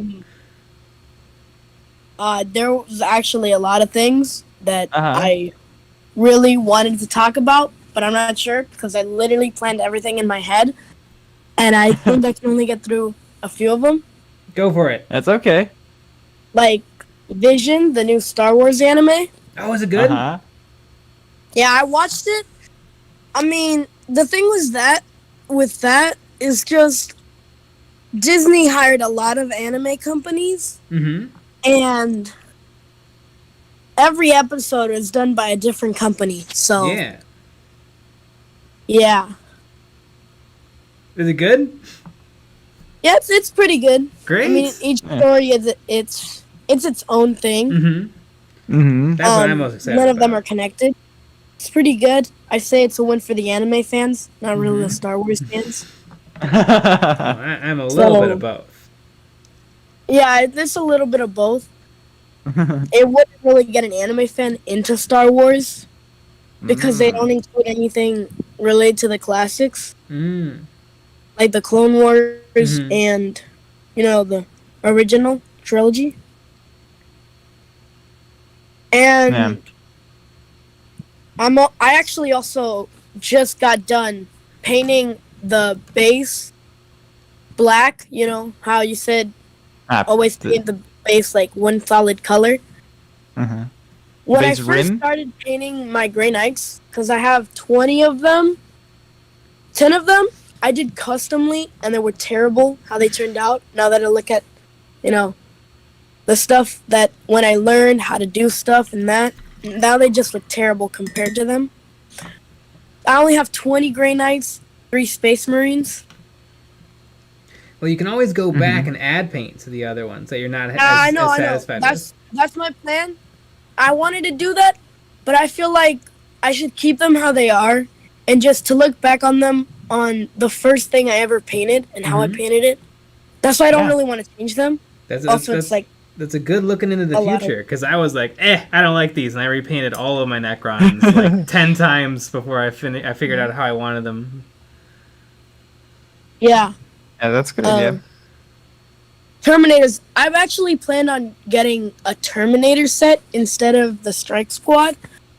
But the store, my mom said it's better just to get 10 guys for $60 than 5. And also, they only had Strike Squad because you know what happened after the new the update for the Grey Knights. What happened after the update? Everyone of the Grey started to buying them. Oh yeah. Yeah, Games Workshop's been having a hard time keeping their stuff in stock lately. Yeah, they do. I went multiple times too. I went 3 times. The first time they were sold out. They were out. The second time they told me they were low on everything in their warehouses for the Grey Knights. And then when I finally came and went to get them because they were finally in stock, they were actually out of the paint. So yeah. So also I was also planning on getting like, you know, the recruit edition thing that comes with the 10 Necrons and the 5 Intercessor Space Marines and Captain. Yeah. Yeah, I want to get that since it's fairly cheap, and I want to grow my Necron. I mean, I want to have a Necron and Space Marine army. Just, you know, back up. Yeah, I mean that sounds awesome. It's definitely a good loaner if you want to give an army, you give some models to your friend to play with for the day. Because literally, I live here in Florida, in my area. I've talked to so many people about Warhammer. Not a single person knows what it is. Yeah. I tried getting my cousin into it, but kinda. I mean, He just likes how it looks. yeah, he just likes how it looks. Maybe I tried to get him into the Astra or Orcs, and he liked the Astra Militaris. You know, I want to get him set for like Christmas. Maybe even the starter or the defense force. Oh, I feel so cold. And yeah, but I mean, if you get those Necrons, I mean, you can do some sort of test game, and maybe that could help get him into it. In the biz, that's called a loaner army. Yeah, it's like I love the Grey Knights, but you can have these Necrons I happen to own. And then I can, beat you, and then we'll have a fun evening. Yeah, there you go. Oh, on the note that you guys were talking about, like, the other guy, the blue guy, Elon, he mentioned a Grey Knight game, and I know he was talking about the tabletop, but I mean, have you seen the video game for the Grey Knights, the Chaos Gate? I don't know if I have. I don't think I have. No, yeah, it's like, I also think if you haven't heard of Chaos Gate, then you also probably haven't heard of the other video game. It's like tabletop, but video game, and you only get 4 characters, and you can customize them however you want. It's really cool. They just came out with, like, the alpha beta trailer. It's really cool. Oh, it's brand new. Yeah. Nice. Also, I found out that one of my aunts, her husband, and she actually, well, I don't know if it's her ex-husband, I'm not sure, but, I think she might have, Death Watch, or, what's the army you have? The Black Templar? The Black Templar, yeah. Yeah, the Black Templar. She either has the Black Templar or Death Watch. Which the Death Watch is an army I could potentially include into my Grey Knights, since Death Watch belongs to the Inquisition, and so do Grey Knights. Yeah. I mean, that'd be crazy dope. You got an in with some models. Yeah, but it might be a small one since she wasn't really into the hobby, and she didn't because she's like a perfectionist and she just wants to get them just right. And so that's why she really didn't really get into the hobby, because she knew she was just gonna pour too much time into it. Or just want it to be so perfect. Yeah. And she's also like pretty busy since health insurance agent. Ah. Yeah. Interesting. Yeah, my dog went missing though, like last weekend. I know. No sign of it? No. That's too bad. Well, you never know. Yeah, he could show up. My mom already went to the pound and see if it was there. Wasn't there. But he always comes back, so he might come eventually. Um, I'm at a. I mean, I was gonna say something. Anime. Yeah, you have a big like a mile long anime watch list, right? Like stuff you want to watch. I'm gonna add stuff a I've been really told to good one. watch. I wanna add so many, but I know because actually one of my teachers, she's kind of into anime partially. I told her about Code Geass. Have you heard of it? Code Geass. No, I have not. Code Geass. No. So basically, there's this guy with a 500 IQ. He's also a prince of like this alternate reality empire. Mm-hmm. Basically, Britannia, so that's the name. Basically, the British Empire stayed in North America and just expanded from there. Going south, just took everything. And the mainland, like the British Isles, now they lost that. That's the European Union's. Yeah, very interesting. Takes place in Japan, because of course, Japan, always filled with war. Got those two suns. Here comes the sun. Yeah. Remember when America went, you destroyed 3 of my boats and took like the Philippines? Well, here comes the sun 2 times. Yeah, a nuke. Nuclear technology came out of that. Oh, also, Well- you know the other day, I think it was yesterday, in your YouTube live stream, Uh-huh. I was the person that commented. I was the one that commented. Any Fallout fans here? Yeah, That was- I'm a that was- giant that Fallout was fan. me. I mean, Yeah. I But may speaking have of I may have Fallouts- ordered some Fallout models yesterday. Oh yeah, I really want to get into like the Fallout thing, but I mean, it's You Warhammer's don't already need to. I've heard the game is actually pretty bad. Yeah, I know. The models look cool though. Mm-hmm. I guess as long as you're into the models. Yeah. Yeah, that's the main reason. In Yeah. fact, I'd probably just buy the models and just play 40k with them. Mm-hmm. Yeah, I Make mean, my you own totally- stats. You know, Yeah. T60 power armor, toughness 60. Yep. Or 6. Or I just try and find out the actual toughness and how it could be. But yeah, speaking of toughness, Yeah. you're out of time. Thanks for calling. Okay. But yeah, but thanks Alright, for calling. Have a good one. Love your channel. Peace out. Woo. Keep All up the right. good work. Awesome. Bye. Thank you. See ya. Bye. Bye.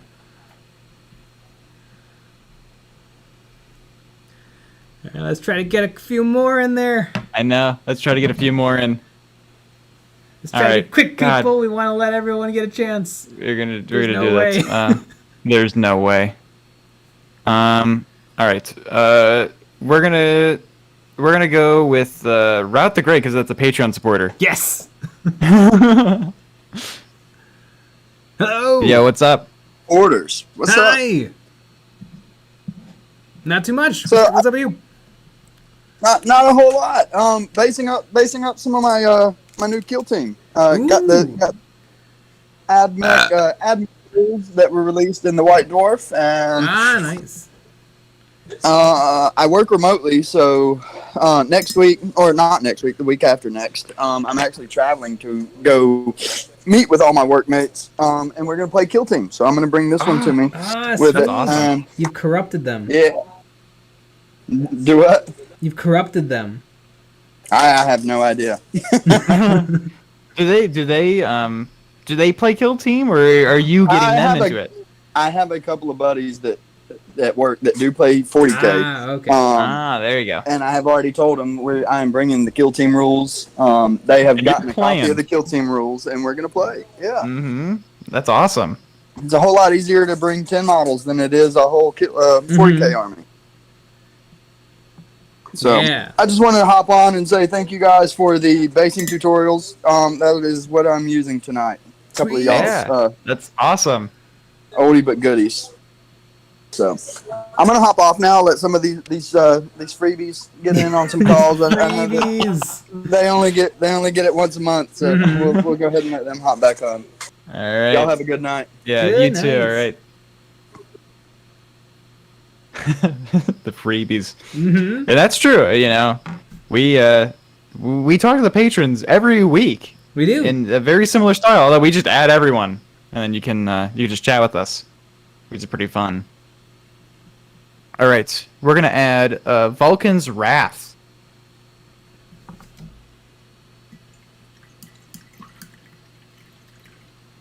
I just added you. You gotta accept my invite, and then you'll be live on the air. Hey guys, it's actually Aquatic. Oh, yeah! Yes! Markets Aquatics. Yeah, I got Vulcan's Wrath, you know. I'm second edition 40k kid, so. A lot of Salamanders fans tonight. Yeah, there are a lot of Salamanders fans, which is good. I didn't actually play the last time they released the book, so it'll be interesting to see if they do an update again. Well, I actually have a question for you, which is hilarious. We were talking previously about light up Tau terrain. You didn't send me a picture of what you've already made. Oh, my glowfish. Yeah, you have to. Yes, you have to. I will send me that to you. I'll post it in the chat. Yeah, absolutely. I gotta pull it off it's sitting in one of the cases, so I gotta go up in the shelves and get it. Yeah, but I will show me for that. sure do that. Yeah, and perfect. I know. And then absolutely, you know, I was looking at the prints for the generator, and it would be really easy to convert kind of the same thing over. Yeah, to fit the glow stick. LED glow stick. Yeah, I think all it have to do is make the holes bigger, right? No, so I wouldn't even do that. All you need to do is print those parts in clear, and then you can just insert an LED in the bottom of them. Ah, okay. So all of my, because I've run up to 6 LEDs off of that single circuit board that is inside the power supply on those glow sticks. Okay, glow cool. Sticks. Yeah, they're battery-powered glow sticks. Yeah. And so yeah, it's really easy, and the cool part is you can actually it has a button on them, so you can make them flash, or you can have it. Oh yeah. I've actually used that in a tournament before, where I made it flash when it was immobilized, so you could tell that it was not actually going to be able to move. Ah, that's a cool idea. It is moving. Yeah, so it's pretty fun. Yeah. I'm super excited if you do some Tau terrain. Absolutely. Yeah, So it's definitely. I know it's going to be a lot harder. Oh yeah, yeah. Yeah, the Space Marine stuff is boxes with cuts in it, which is pretty easy. And I think I could do the Tau terrain. I think it's just time. It'll take a little bit of time. Yeah, just don't do the terrain for the Tyranids, so you'll lose your mind. Just don't sleep. Just stop sleeping. Yeah, there you go. Think about just how don't much time sleep. you waste. I mean, I think we should maybe we'll just hire another editor. There you That's go. what we'll do. Just throw it on to somebody else. I'm just telling you, you should post that stuff on Kickstarter. Yeah. There might be something to that. It could be. Honestly, I've spent a lot of money on STL files on Kickstarter, and that's how I have all of my boards. So I would tell you. Do you think like a whole Tau pack, like create all of the Tau terrain and put it up on Kickstarter? Is that kind of what you're thinking? Absolutely. Even if you just did your Space Marine one, you could do that too. Yeah, that's something to chat about. I think. Mm-hmm. See if maybe there's something to that. Here's the whole thing: Relic actually owns that particular file, right? Relic doesn't exist anymore. So you kind of get around the rules of IP if the company doesn't exist. So, yeah. There you go. Yeah. We'll get the lawyers on it. Let's say that. Eons of lawyers. The worst case scenario, GW sent you a cease I know. Well, and that's like the funny thing with that video was like they'll just completely shut you down. That's not how it works. Mhm. They send you a letter and they say ladder. stop, and then you stop, and you're gonna be fine. Yeah. Yeah. They can't just shut you down completely. It's not really how it works. Yeah, they come to your house and they spank you. Yeah, exactly. And you take it and you say thanks, Daddy, and you move on. Yep, exactly. Well, I'm actually working on some Gretchen right now for October. Ah. Gotta paint up some Gretchen. I have a bunch of orc models, but none of them will be orcs. They will all be Gretchens and Grots, and That's awesome. that's my army. So That's as they should be. you know what? Like, I- what 40k is lacking is all grots all the time. Don't even ask. I printed up just some Gretchen and Grot heads just so I could put them in like mech boy suits and stuff like that. So that That's awesome.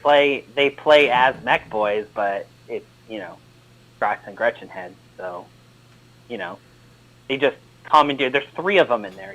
They commandeered it. Ah, that's fun. There's 3 of them in there. Well, one for each leg and one in the suit. Yeah, of course. But That's really yeah, fun. no, I've always liked the orcs. When I came into the hobby, that was kind of the hot thing with orcs, and then the starter box that I very first got was Dark Eldar and Space Marine. I never had any want for the Dark Eldar, so. What is this Dark Eldar box people are bringing up? Never. I mean, there's Assault on Black Reach, Dark Vengeance. Yeah, it was just called the starter box back. The starter box. Wow. Battle for They didn't McCrag? call it. Battle for McCrag was in my time. Mhm. And I just love pulling out my protractor to move my vehicle, because you can only move it 33 degrees or 45 degrees based on the model. It was a much different game back then. Yeah. But I think it's great that they've made it a lot easier for more people to play. But I think 5th to 6th was kind of my favorite time. Jeez, I feel like we need to play the 40k that exists now, but Yeah. I think we need to figure out a way to make time, like maybe we add a couple extra hours to the day to also play the old 40ks to see to really compare it all, because We played 6th, 7th, 8th, and eventually 9th. Yeah, but I mean just from tonight we've heard so many glowing reviews of 5th and 3rd. And I mean, I've heard it before. We always hear it all the time. Third is a whole different monster, in my opinion. That is back in the days of a lot different movement, a lot of different action, where you actually declare action for your different stuff before you did it, and you could pin down troops and all kinds of interesting dynamics. Oh, I can pin down some troops. I think that's one of the cool parts about Kill Team now, is there's more opportunity to have stuff like that happen. Yeah. So I bought the Octavius box mainly just for the terrain more than anything else. It's good terrain. Yeah, really good terrain. Yeah, because for whatever reason, I just missed the boat on the game that was the vehicles for the orcs. Speed Freaks? Yeah, Speed Freaks. And I was like, oh, I need that terrain, because I have a fully printed Tau terrain, but none of it is the stuff from that game. But I've bought a couple different STL packs that have Tau themed stuff in it. I have an Imperial wrecked city, and then I have like a Hive city, And then I have old school terrain like cardboard and the plastic pieces that join them together that I have a pretty build a decent sized board with. And then I just have a bunch of random different Imperial buildings. So, and I have 2 boards that we could play on. So that's kind of, a lot of people come to my house to come play because I have the terrain and all that. You're the DM. And you're all set up.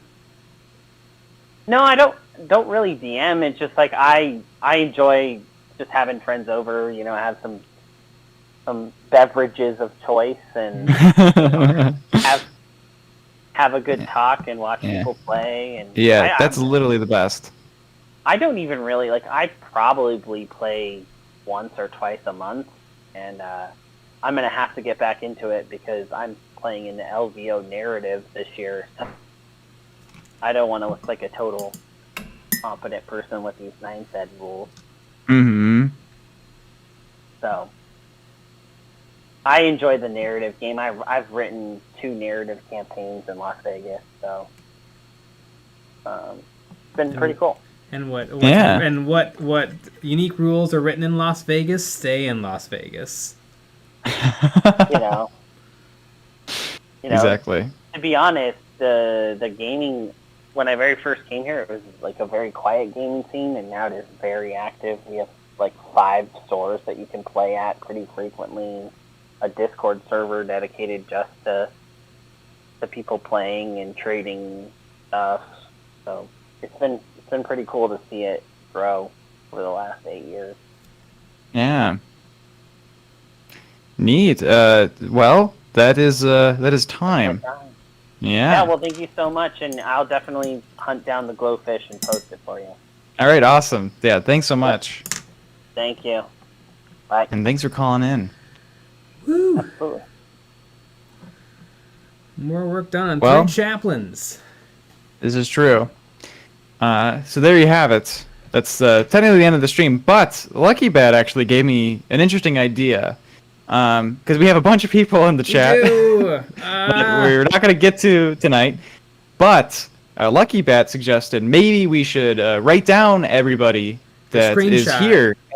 Yeah, and then they're the first people to, when we do it on Saturday, if you're around next, or on, what is it? It's November 6th, I think. Yeah, November 6th. If you're around November 6th when we do this again, you'll be the first people that get to join, if that works for everybody.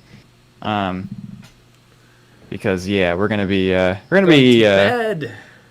going to bed. So I just took a screenshot of all y'all. So if you guys are around on November 6th when we do this again, you're the first people. Will get to talk. Yes, you will get to talk. And thank you all for being here. This was really fun. Yes. Super duper fun. All right, guys. Yeah, I need to get plenty of rest so that I can beat Sean tomorrow. There you go. All right. Good night, everybody. Woo. Go watch all the videos. Yes, go watch all the videos. Join the Patreon. Yeah. All right, everybody. Good night. Good night.